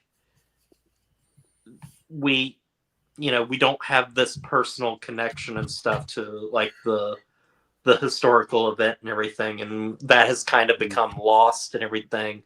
And so having Rose tell the story to these people that just see the Titanic as the thrill ride of a lifetime and it's everything. so Let's find this cool. diamond. Even though like the bearded guy, it's Yes. just like it's like no, the Titanic had people on it that had even lives. see and when he's these lives going were on the computer destroyed and showing how it sank. It's like, oh man, it's so cool, right? And then Rose Yes. is like, oh yes, yes. But my experience was a little different. Yes. That I feel like is there. I feel like in some ways it was calling out the tech bros before 2025. It was calling out Ocean Gate before Ocean Gate. and also I think the beginning of the movie too and stuff, it kind of mirrors well, a lot of people have joked about this, that Bill Paxton is James Cameron. Maybe, or you could argue. Honestly, I see a lot of in this sequence. I see a lot of Twister, like his character in Twister could easily Yeah. been his character in Twister. So like, oh, even some of the music sounds almost like Mark Mancina's score in Twister at that section of the movie. So like, oh, and there's even some of like the color in it. It's like, oh, this reminds me of Twister. But I feel like it's important there because it establishes the character even before we get to see Kate Winslet. We establishes it and establishes why it unfolds like a mystery. It's a mystery. We don't know these things. She obviously does, but it's like everything that you're going to see unfolds like a mystery. Although now by today's standards it wouldn't be considered a mystery, but I think for the time it felt like, oh, we're unraveling these experiences here. And then I feel like the main debate about this movie, other than the door, is the love story, because it's a complete work of fiction. And you've defended this in your review. You're saying, I think something correct me if I'm wrong, but you said something about how James Cameron put this love story in, again, for people to connect with, with something. There's no personal connection. They put it in there to make you feel the weight of this very moment. It's very simple how it's written, but you feel the weight. You used the term simple a lot in that review. And, I probably did. Yeah, so the love story, again, as simple as it is, and I feel it's very strategically done that way. Obviously, broad appeal and everything, which is part of why I think this movie also made just $2 billion and everything. But yes, you have this love story as a gateway to get you invested, though they may be fictional. The two characters belong to society, two different societies that did exist on the ship. The first class and third class. And it's through them you get to see that. You get to experience that. Well, we may talk about it later and everything, but one of the best scenes I think in the movie is showing the dinner scene in first class and then going below deck and everything and seeing how third class works. Yes, I do. Honestly, this marks for a very good question. Was Titanic the original Eat the Rich satire? It might have been. It might have been. Because it feels Something very Eat tells the me Rich. there were others before it. Oh, yeah. Yeah, but I feel like in terms of popular context, I feel like this is the first major Eat the Rich satire. Also, a thing with the romance and everything, it just works where, a doomed romance on a doomed ship. Mm-hmm.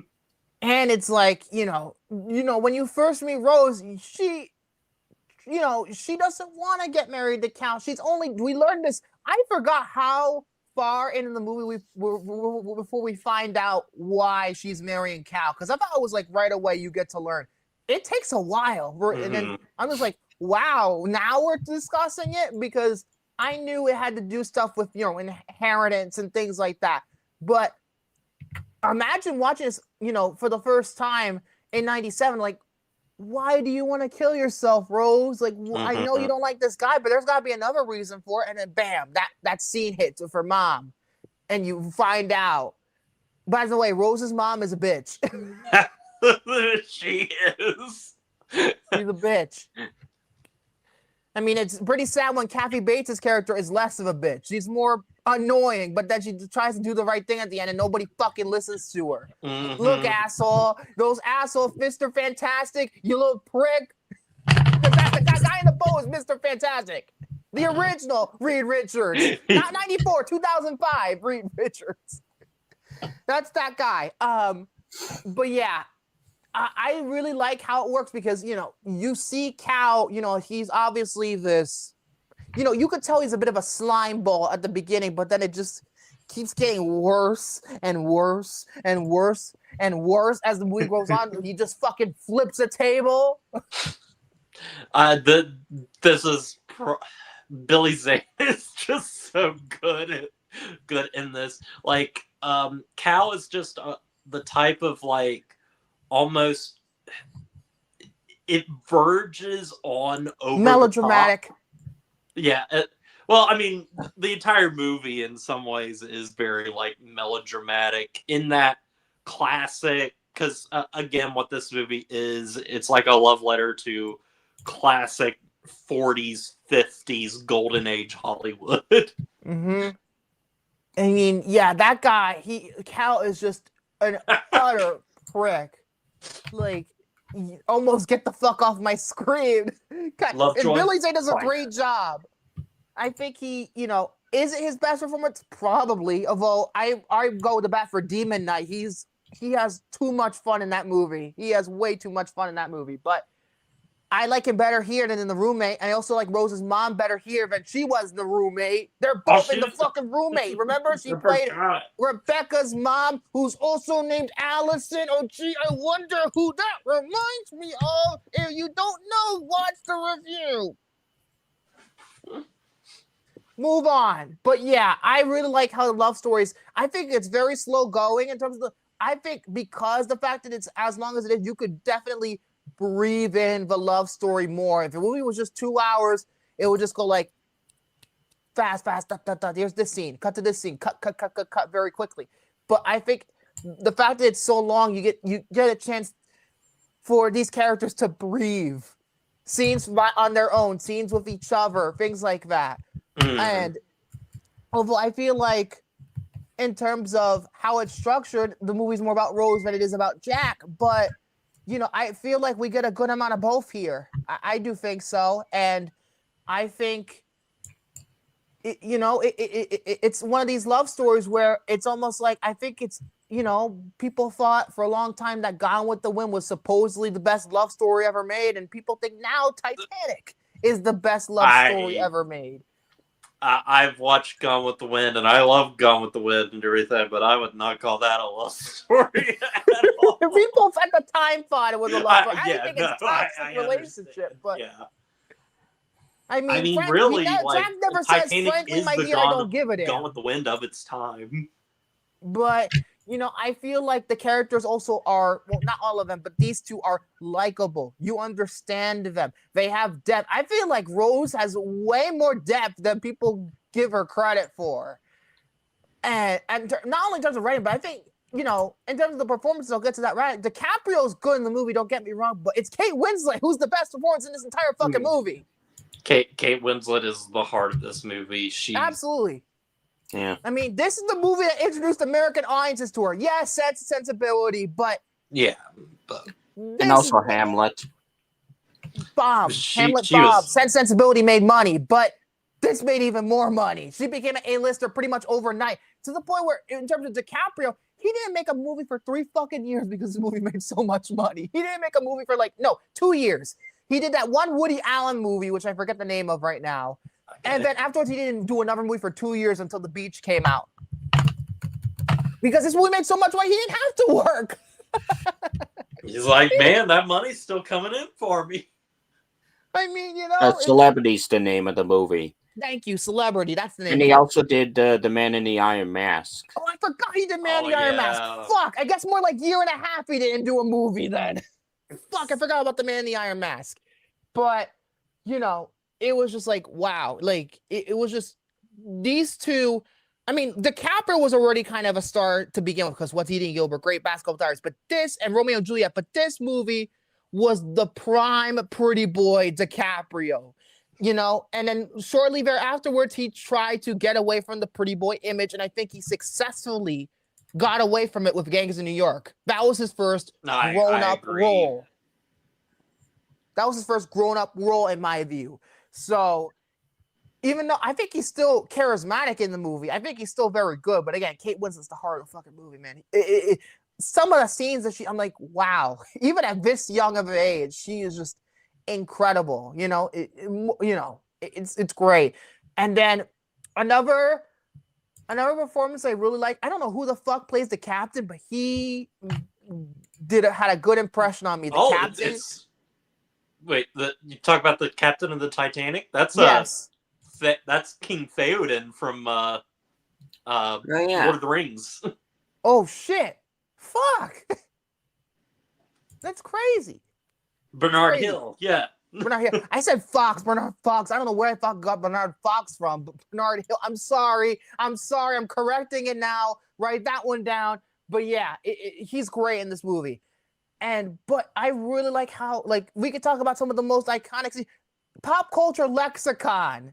In terms of the pop culture lexicon, there's so many scenes that are so iconic to the movie. Of course, the I'm the king of the world scene, which is very minute scene in the entire movie. But I feel like just the scope and that one shot that reaches back from the Titanic, back. I mean, the cinematography was unprecedented at the time. And the CGI, it still holds up.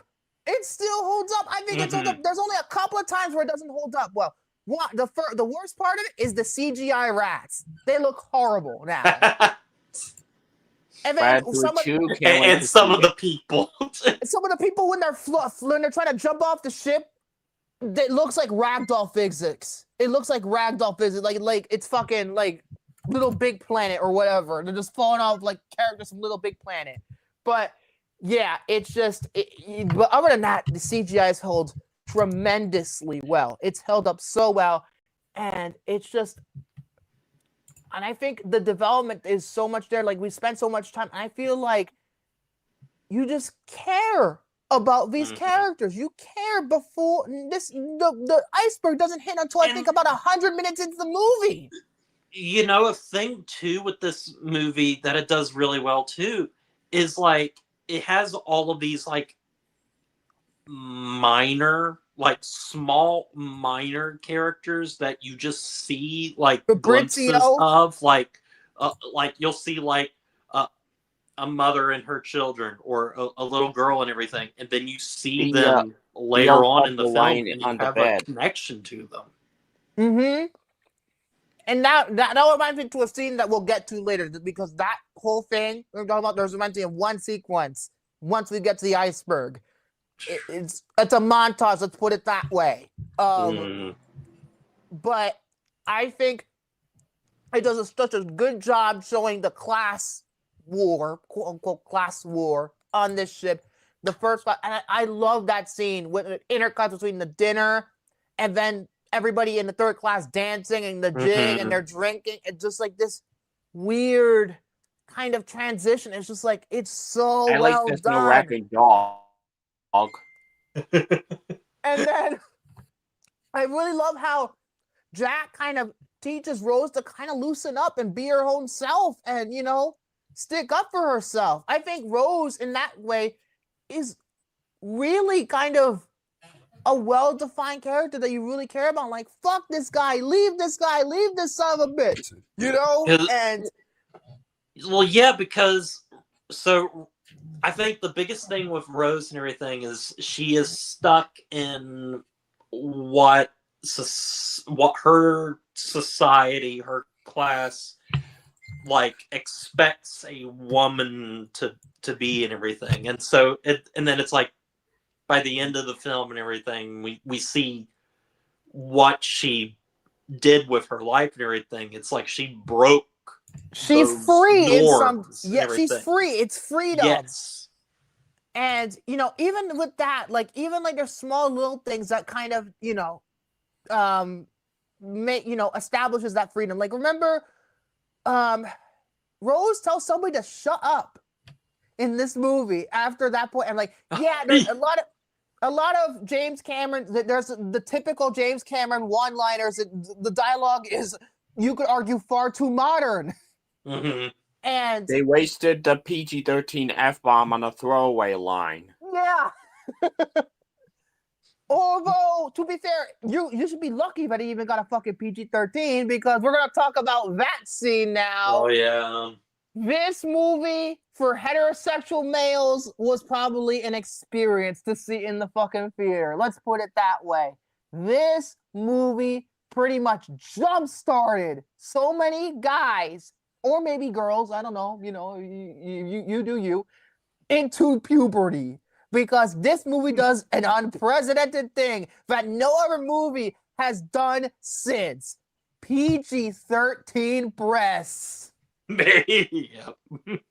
Then again, I've seen PG-13 movies with the exposed breast, other than Titanic. No, I have not seen one that had.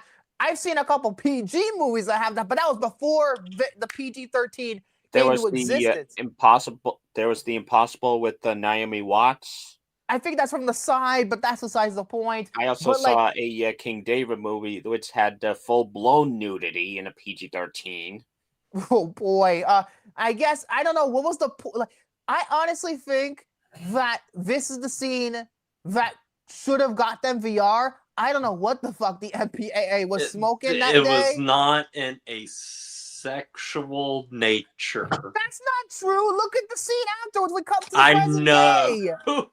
It's the And most yet- erotic thing I've ever done up to that point. And the reaction, the one shot of everybody looking at her is like, And that yet scene Elio always got a makes me PG die for laughing. reasons. I'm like, did James Cameron bribe the MPA? And this is why he got away with sex in the Blue People movie, because they were naked pretty much the entire time. They're like, fuck you, MPAA. Oh my gosh, the extended edition of Avatar, like you literally see them touching Yes, their yes. things. I'm just like, oh my god. My God, he bribed them. He bribed them. There's no doubt about that. I want more box office. You're gonna get me it. But yeah, and it's funny because non-sexual way. It's erotic. That scene is very erotic. It doesn't. It's not in think your so. face erotic like Basic Instinct, but it is very erotic. It's a very sensual scene. Let's put it to you that way. I think, and you know, I don't know. Some parts of this movie are a little steamy. Especially the scene with the chariot, the one shot. Although, if you change the music, that hand would be somebody dying. It would be a horror movie. Change the music, put the psycho music in front of it, and it would be a totally different scene. It would. Change the music. But yeah, now I got that out of the way. Let's talk about the second half of this movie because I feel like even though I love the first half, the second half is the best part of the movie because that's when the actual sinking starts happening. And oh my god, it is almost relentless. There's so much peril. There's so much like by the end of this thing, I was like fucking exhausted. Like this shit is just like it makes you feel fucking numb. Mm. It really does. It makes As you numb as their legs were probably walking through that water. It's the 4D experience. 4DX. Actually put fucking water in the seats so you can make it feel like the 4D experience. But, you know, it's just relentless. And I like the fact is that those people did not do a good job trying to prevent panic because no, they did not. And that's, I think, is what ultimately what costed them in the end. And the high class being little bitches to the third class. That's what caused it. You could have saved yourselves, but I love how this whole like second half is like structured and stuff because it's like we have Jack, you know, down below deck and everything because he's basically been arrested and stuff, and so we have to have Rose try to save him, which means we get to have a action scene where she has to go through a bunch of water and everything so that we can see what it was like below deck and everything as the Titanic was sinking. And it's just like it's just oh my god. And then like they're just people are just running around and there's like seriously, it must have been fucking hard to do half this shit when filming it because most of these fucking scenes are under, you know, on the decks, and you see you drowning the fucking set. This must have been about as difficult to shoot as The Abyss. Remember, James Cameron almost killed Ed Harris on the set of that movie. You know, it's just absolutely insane. It's absolutely insane, and it's just like, how the hell did you pull this all off? That's my question. Like, there is a lot of CGI in this movie, but a lot of it is also very practical. There's a lot of practicality. Like, holy, like the part that always kind of gets me with like in terms of the power of what's going on is that one scene where, you know the concert violinists, they're like playing happy music, trying to calm people down, and then they realize, fuck, we're totally fucked, and they play this like depressing ass music, and then this montage happens of just all the despair. Yeah, and it's just one of the most evocative and powerful moments in this entire movie. We do not cut away to Jack and Rose for a single second during this montage. Even it just let you just sit there. In reality, it just let it sink it all in. It's just, no pun intended, but that's one of the best sequences of the entire film. I really do think so. I do. And it was like right after, like, I think this is the scene like right after, like, they were gonna leave and they were like, they're gonna fuck off because, you know, they were gonna, and then they just keep staying. And it's just like, oh, that scene's powerful. And then, of course, when the ship splits into half, the wonder of, you see, you know, Jack and Rose on this side, and then it's just like the camera goes up, goes back to this, and then you see the back of it, and then it's just like you see the split coming from this way, and it's like, it's absolute insanity. It's absolute, just like one of the most terrifying. I think this is a true horror film. Yeah, no. Like, my goodness, it's just chaos. That's pretty much the entire third act. It's just chaos. I'm just like, damn. And it makes it even worse that Cal still wants to kill Jack during all this. You egotistical prick. We still have throughout all of this movie, all this, you know, tragic stuff happening. We still have like basically a a one-sided shootout happening. Yes.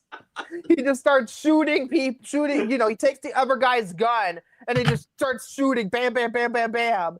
And just like, come on, dude, there's not enough time for that right now. People are already dying as it is. You're just gonna kill more people by shooting. I don't know. It's the fact that Cal even lives at all. I'm just like, let that bitch die. I'm surprised he's still alive. Yes, they explain away that he eventually puts a bullet in his head, but that's after the fact. He should have just. I know it probably would have been incredibly mean-spirited for a Titanic movie, but they should have just killed that fucker.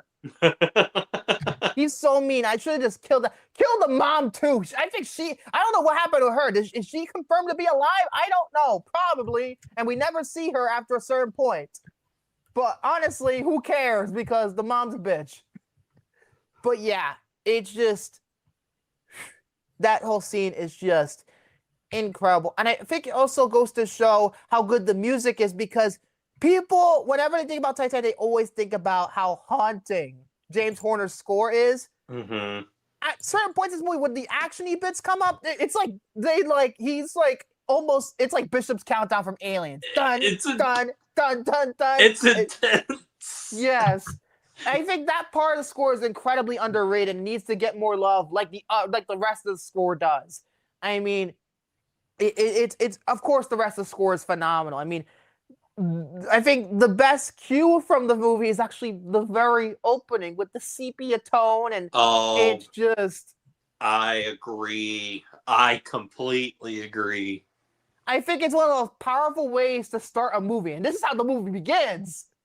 I mean, it's just like, it's one of the best openings to a movie, period. It's just very, very, very simple. It's just footage we're going to see later in sepia tone. And then you see the slow motion of the blue sea, and that's about it. But it just works so well. It works so well. And I'm going to talk a little bit about the production, because the production was a nightmare. Let's put it to you that way. You know it's bad when Fox greenlit this movie after True Lies was a success, because that was James Cameron's last movie. True Lies was a very big success, and I love True Lies. It's the most underrated movie in James Cameron's catalog, in my view. But this movie went over budget several times. I mean, several times. Holy shit. It was supposed to be only a 138-day shoot, but then it grew to 160. Cast members came down with colds, flus, kidney infections. Several people got sick, to the point where Kate Winslet said, "I'm not working with James Cameron ever again. Oh, look how that turned out." 2022 comes around, and she's in Avatar: The Way of Water. So the grudge didn't last for that long, I guess. But yeah, it's just like, it was just a nightmare of a shoot, to the point. And I think at one point, yes. Around one point, Fox was like, "You can't be 3 hours long. You can't be." And Cameron refused, telling Fox, quote, "You want to cut my movie? You're going to have to fire me. You want to fire me? You're going to have to kill me." That's what he said, word for word. Holy Probably crap. the Tom Hoffman. And yeah, it's just absolutely, and you know, it's absolutely ridiculous, to the point where it went so much over budget, they had to find another studio to co-finance the movie. So what they did first, Fox did, apparently they approached Universal first, because they had the international rights to True Lies. Fox released it in America, but Universal released it worldwide.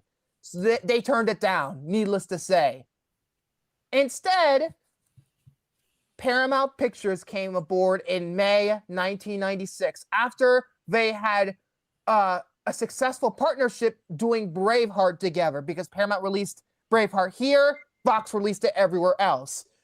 And so, as a result, Paramount gave Fox $65 million and to finance the movie. And in order to recoup their investment, Fox decided to sell the domestic rights to Paramount, keeping international rights. However, they're part of the deal. This is why the opening credits are the way they are. Why does it, even though technically speaking, it is a Paramount movie here in the States, so why at the beginning does it say 20th Century Fox and Paramount Pictures presents? It's because Fox financed most of the movie. Paramount only gave them $65 million to finish it. So yes, they had the full U.S. distribution rights, but in order to, that's part of the contract. You need to put Fox's name above Paramount's name, so they essentially Fox can get more credit than Paramount did, I guess.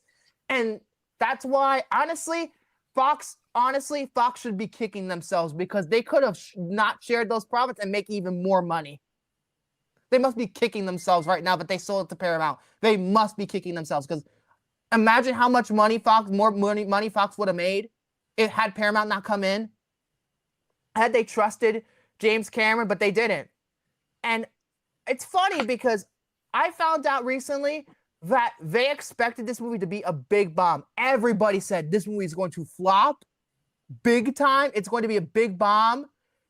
They pushed the marketing, but people thought it was going to bomb. And yet, James Cameron proved everybody wrong. Again. I mean, this came out, I believe, the week after Scream 2 came out, which is ironically the best film of 1997. Don't shoot me, Jared, but you know how much I love Scream 2. And then Titanic just blew on. It killed everything in its path. Starship Troopers got murdered at the box office. But again, the movie didn't help matters because of its fucking political satire. And then Dark City bombed big time. Because not only because Titanic, but again, you could argue, like we talked about in the Dark City episode, New Line did that themselves with fucking narration and the marketing. It didn't take until Lost in Space in April 1998 for some movie to finally defeat Titanic as the #1 movie in America. That means it took 5 months. That's insane. And remember, Titanic. And it had to be a bad movie from what I hear of all movies. Yeah, I heard Lost in Space is terrible. Honestly, but I want to watch it for like a stupid bad movie marathon. I would just watch Lost in Space. I was like, fuck it. Let's see how stupid this movie is. But this movie made more money in 1998 than it did in 1997. So people, technically speaking, it's the highest grossing movie of 1998, even though technically speaking, the highest grossing movie in 1998, if we really want to get technical, is Armageddon. But if you want to get fuck you. I don't care. Armageddon's a good movie. Fuck you. I like Armageddon. But yeah, this movie was such a success. Honestly, this was a lightning in the bottle because everything was going against it. But James Cameron, like he has done since, proved everybody wrong. And mark my words, it's going to happen again with Fire and Ash. It's going to happen again. People need to stop underestimating James Cameron. Yes, he's a fucking nut. Yes, he's a fucking asshole, but he knows what the hell he's doing. He knows how to put butts in seats. Yes, he knows how to put butts in seats. Okay. Do we need to talk about the song now? Because I feel like we haven't talked about the song yet. Yeah, let's talk about the song. Apparently with James Horner, when he was writing My Heart Will Go On, apparently he wrote it in secret because James Cameron didn't want a fucking song at the end of the movie. And honestly, rightfully so, because it's a very dramatic movie. You know, it doesn't really fit. You know, you would think just roll the credits because people are gonna be so depressed. So what happened was that in secret, he approached Celine Dion to record a demo in secret. And then James Horner waited until James Cameron was in an appropriate mood before presenting him with the song. This is this demo recording. He played it several times for him, and James Cameron finally declared his approval after playing it several times, although he was worried that he would be criticized for going commercial at the end of the movie. He also wanted to appease anxious studio executives so that a hit song from his movie could only be a positive factor in guaranteeing his completion. And guess what? That song was like the biggest song of 1998, other than I Don't Want to Miss a Thing. It was the biggest song. And what's funny is that the end credits for this movie, what you hear, that version of My Heart Will Go On, is the demo recording. That's the exact demo recording. The version of the song that we hear most of the time was actually re-recorded after Titanic was a hit. I didn't know that. The hit song was technically re-recorded.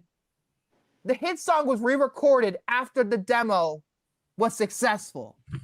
I gotta watch the credits again, and You'll hear the difference between the re-recorded version, which is on like a fucking, I don't think it's on the soundtrack. I think it's on one of Celine Dion's albums or greatest hits or whatever. You'll find it easily. Compare that. I think in the demo there's a lot more synths. You can hear the violin in this version of the song for the one that's present in the actual film, but it's more synthesized. There's not a full-blown orchestra for the big finish like the studio recording does. But yeah, it's just it's really interesting, and it just made yes, that song is very fucking annoying out of context, but you know what? In context, it works so well with this movie. I love the song, but I just hate hearing it out of context. I hate hearing it out of context. Like, it annoys me out of context. But in context, it's brilliant. It works so well with the movie. So yeah. Oh, great. Shane's fucking complaining like he always does. Oh, James Cameron's never made this, and this. I'm like, I'm so glad he wasn't fucking here because Jared probably would go to bat for him. He loves the movie more than I did, so he'll probably he'll probably start the fight. He'll be the bros afraid too. I love this movie to death and everything. Like, I'm just... James Cameron hasn't made a good movie since True Lies. Fuck off. I think his bad movie is Piranha 2. Let's put it that way. Piranha 2 is his bad movie. Or if we really want to get technical, Alita Battle Angel is his bad movie. Yeah, he didn't direct it, but he fucking wrote it. I made a joke to one of my friends and everything that I said, like, I would love to go up to James Cameron and just tell him, hey, my favorite movie of yours is Piranha 2. That's one of the only James Cameron movies I haven't seen. I think that is the only one. Yes, in terms of what he's directed, yes, that is now the only one. Oh man, it's crazy, but I love this film. I think it's so powerful. Also, the ending of this movie is just like, oh, the ending. I don't going to talk about the ending. Cry my eyes out every time with this fucking movie. And it's not like, oh, people say, oh, that scene could be interpreted anyway. No, she's dead. She's dead.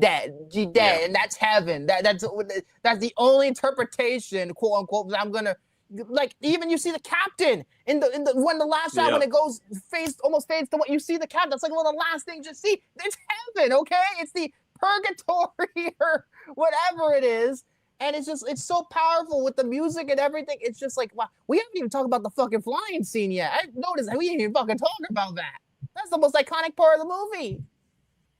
Oh yeah.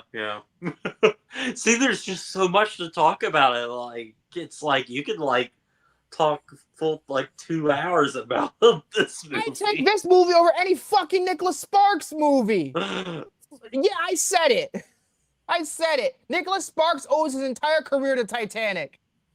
Sorry, not sorry. I mean, in all honesty, I haven't seen any Nicholas Sparks, so I can't say.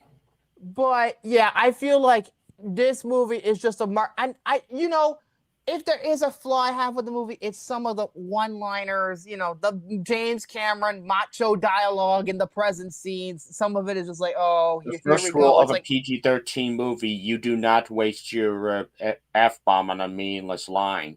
But yeah, it's just like, it's kind of the macho kind of thing like he's known for.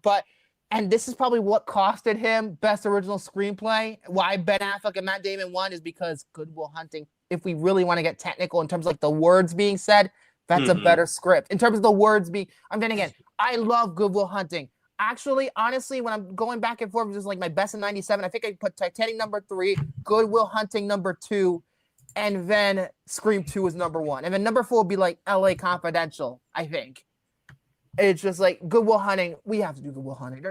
That's my favorite Gus Van Sant movie. Then again, that's everybody's favorite Gus Van Sant movie because Gus Van Sant doesn't really make that many commercial movies. It's his most commercial movie. It's the one that everybody loves.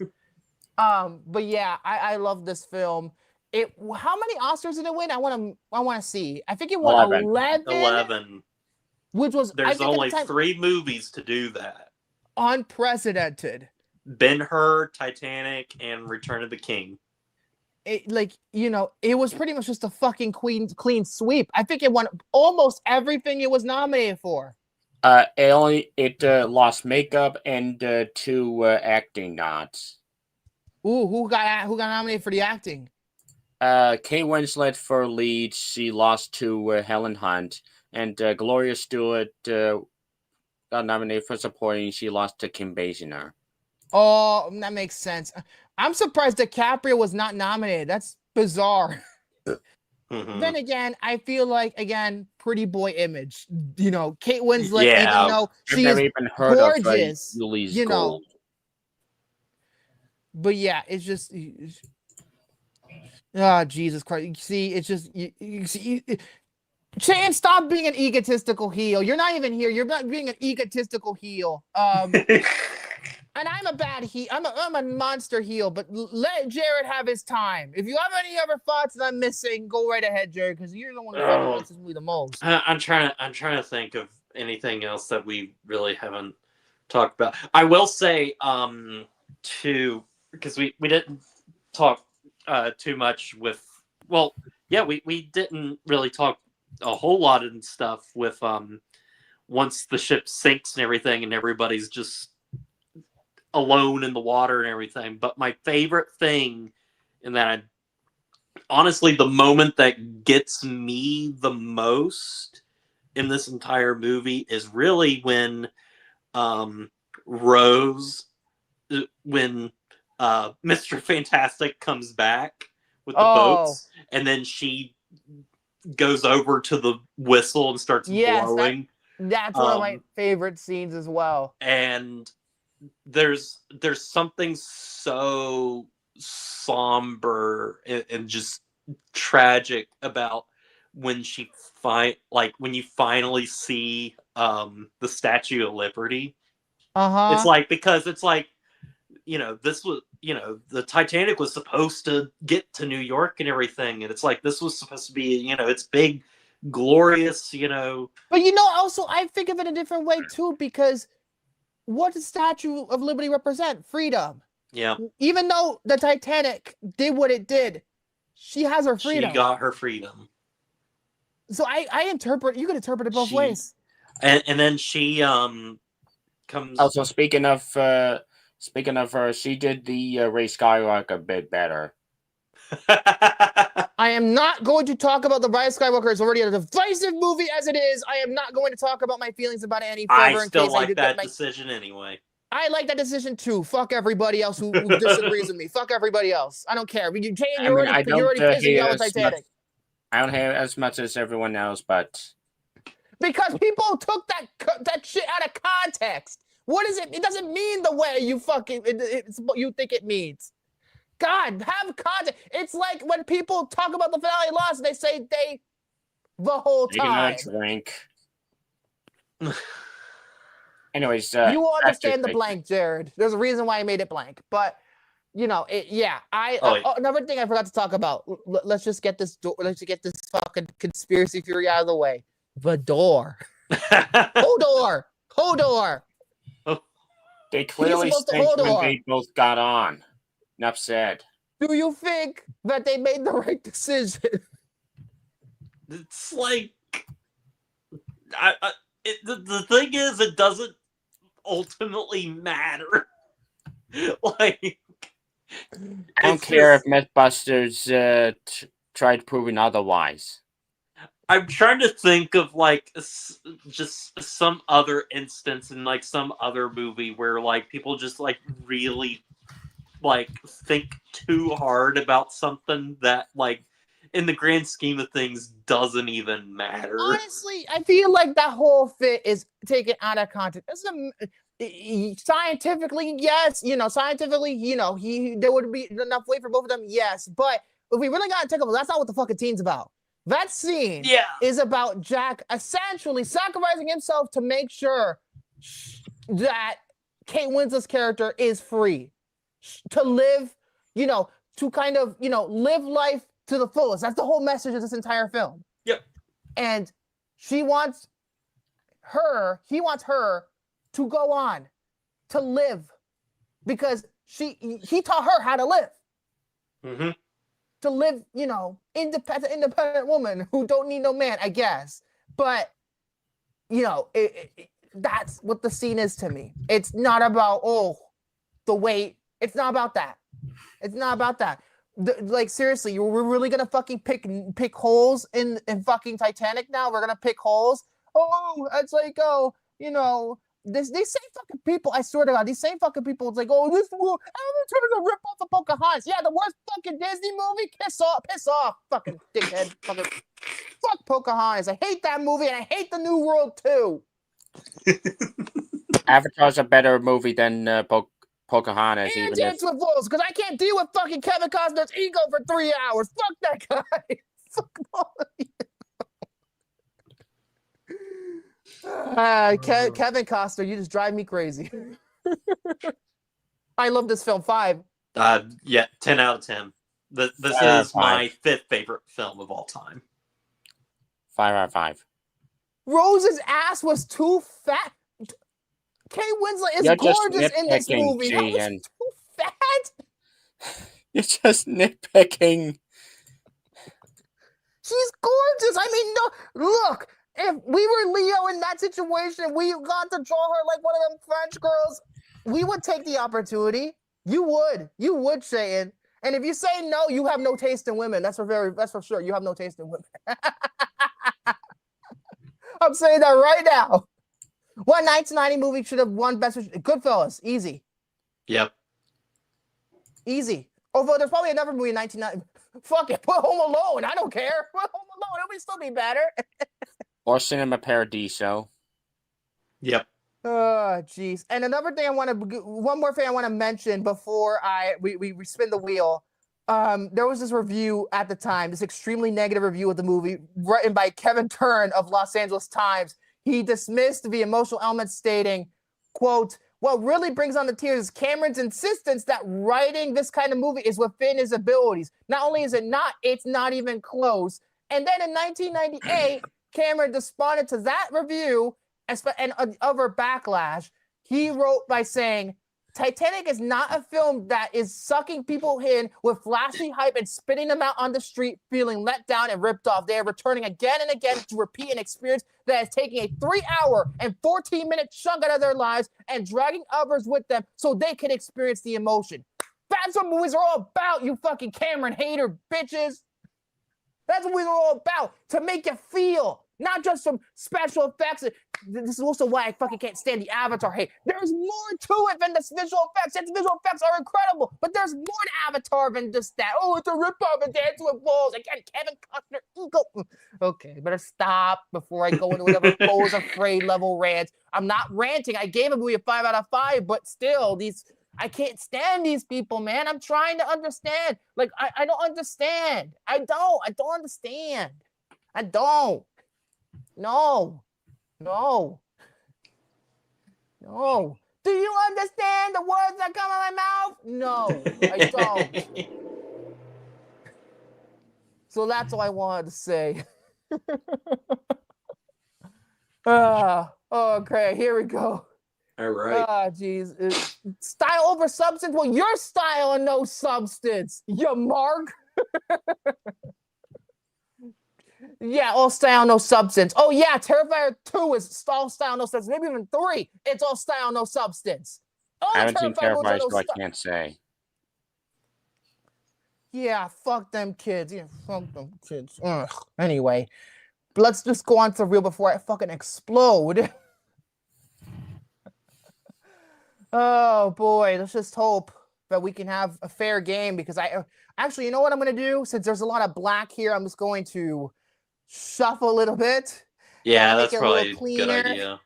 We got to make it clean, like Mr. Clean. Come on, make it. Okay, that's acceptable. That helps a little. Yeah. That helps a little bit. Yeah, it's not a headache. Not a headache. Come on, big money, big money, big money. Ooh. Oh, boy. No, Midnight Joyride. Do not click on Blair Witch. Do not click on Blair Witch. Do not. Okay, good. Good. Why did I think that said Sky High for a second? No, Sky High ain't on here. Fuck Sky High. That shit sucks. It's the Bowling for Soup cover of I Met With You is the only good thing I could say about Sky High. or that movie sucks. Joyride. But yes, I guess next week we will Paul be Walker reviewing one. Joyride, and that will be, I believe, the last movie for the entire year. That is the last movie that we're going to spin the wheel for, because I've already chosen what we're going to do for the Christmas show, the season finale, quote unquote, because it's 2 weeks away. I've already chosen it. I'm going to announce it now. I figured that in order to send off this season in a grand fashion, we should probably go back to doing a Christmas movie. But you know me, I'm not going to pick a same old Christmas movie. I'm going to pick an unconventional Christmas movie, because if you know me, I like unconventional Christmas movies. And there's so many that I could have chosen. But I have chosen a movie that I don't know if any of you two have seen, but I'm going to pick it anyway because it does take place at Christmas time. I'm going to give you a hint. It's written by Shane Black. And no, it's not the movie that you think it is. Kiss Kiss Bang Bang. No, it's not Kiss Kiss Bang Bang. Iron Man 3. No. It's not The Predator. Nice Guys? No. Huh. It's The Long Kiss Goodnight. Oh. Directed by Rennie Harlan. Rennie. We end with Rennie Harlan. And there's a reason why I pick it, because this movie is one of the most underrated Christmas movies. I think, yes, if we wanted to go easy, I would have chosen Lethal Weapon because the opening takes place at Christmas. But I'd rather pick The Long Kiss Goodnight because it has that winter feel throughout the entire movie, even with the Christmassy stuff. And it's an amazing action movie. And Sam Jackson has gone on record saying that is his favorite role that he ever played in that movie. And, for a moment there, we thought Rennie Harlan saved his career after Cutthroat Island, but then the movie flopped either way, even though this movie is better than Cutthroat Island, easily. But yes, we're doing The Long Kiss Goodnight on December, what would that be, 16th? 16th? Yeah, 16th. Yes, the 16th. That will be our season finale because I consider new seasons to start in January, and then we're going to go in January. We're going to be, technically, even though we've done this show for about almost 3.5 years, it's kind of going to be season 5. Season 5 already, because I can tell the first year of the show it started in August. Then it went through January, and I consider that one whole season. So technically, we're in season 5. We're going to go to season 5. Nice. So yes, but next week will be Joyride, which stars Paul Walker and Steve Zahn, and it's essentially, by the way, written by J.J. Abrams, so I get to talk about Abrams again. Trust me, it's a great movie though. I love this movie. I'm excited because I've heard a lot of good things with this. Unfortunately, it's funny. This movie came out right after 9/11, so that's why it didn't do very well. Oops. But yeah, I love this movie. Fuck the sequels. We're not going to do none of them direct-to-video shit. So we're just going to do the original. Sequels? Yes, there's 2 direct-to-video sequels. They don't exist, in my view. It's just this first movie. So yes, we'll do that. Also, oh yeah, I forgot Ted Levine is also in this movie because he plays the killer. Candy cane. But yeah. So next week will be Joyride. 16th will be fucking The Long Kiss Goodnight.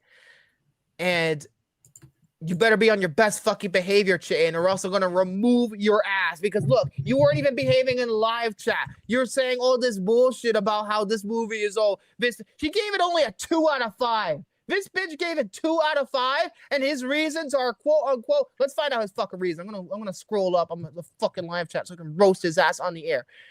He said that Rose is a selfish twat.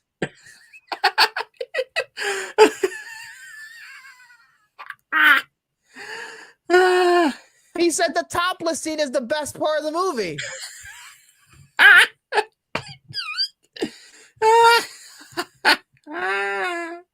He claims that I call myself a film buff, yet I haven't seen The Godfather. Bitch, I've seen The Godfather. I haven't seen Godfather Part 2. I did see that, and I was like, wait, no, you did see The Godfather. And apparently the real reason why he doesn't like it is because the movie's too fucking long. Oh, Bo is afraid? Bo is afraid? Bo is afraid. Bo is afraid. 2 hours and 59 fucking minutes. You even admitted that it was too long, and you said it was 5 out of 5 anyway. If you think Titanic's too long, watch Gene Dialman. That movie is literally nothing but a woman just doing chores for 3 hours. One of these days, I might force him to watch Gene Diamond. Pure revenge. See how that fucking tastes. Taste the rainbow, motherfucker. Anyway, with that being said, thank you for watching. Thank you for enduring me ranting about Ari Aster, Yorgos Lanthimos, and ranting about James Cameron haters, and ranting about the Macy's. I'm not ranting because I like the Macy's Thanksgiving Day Parade, but just that one bit that drove me crazy. That one bit drove me crazy. It drove me to insanity. I just hope that Stranger Things makes people stop talking about that movie. I hope. Let the finale be good so people could shut up about it, please. Thank you very much, Netflix. This is what you have one job. Thank you. Thank you, thank you, thank you. With that being said, good night.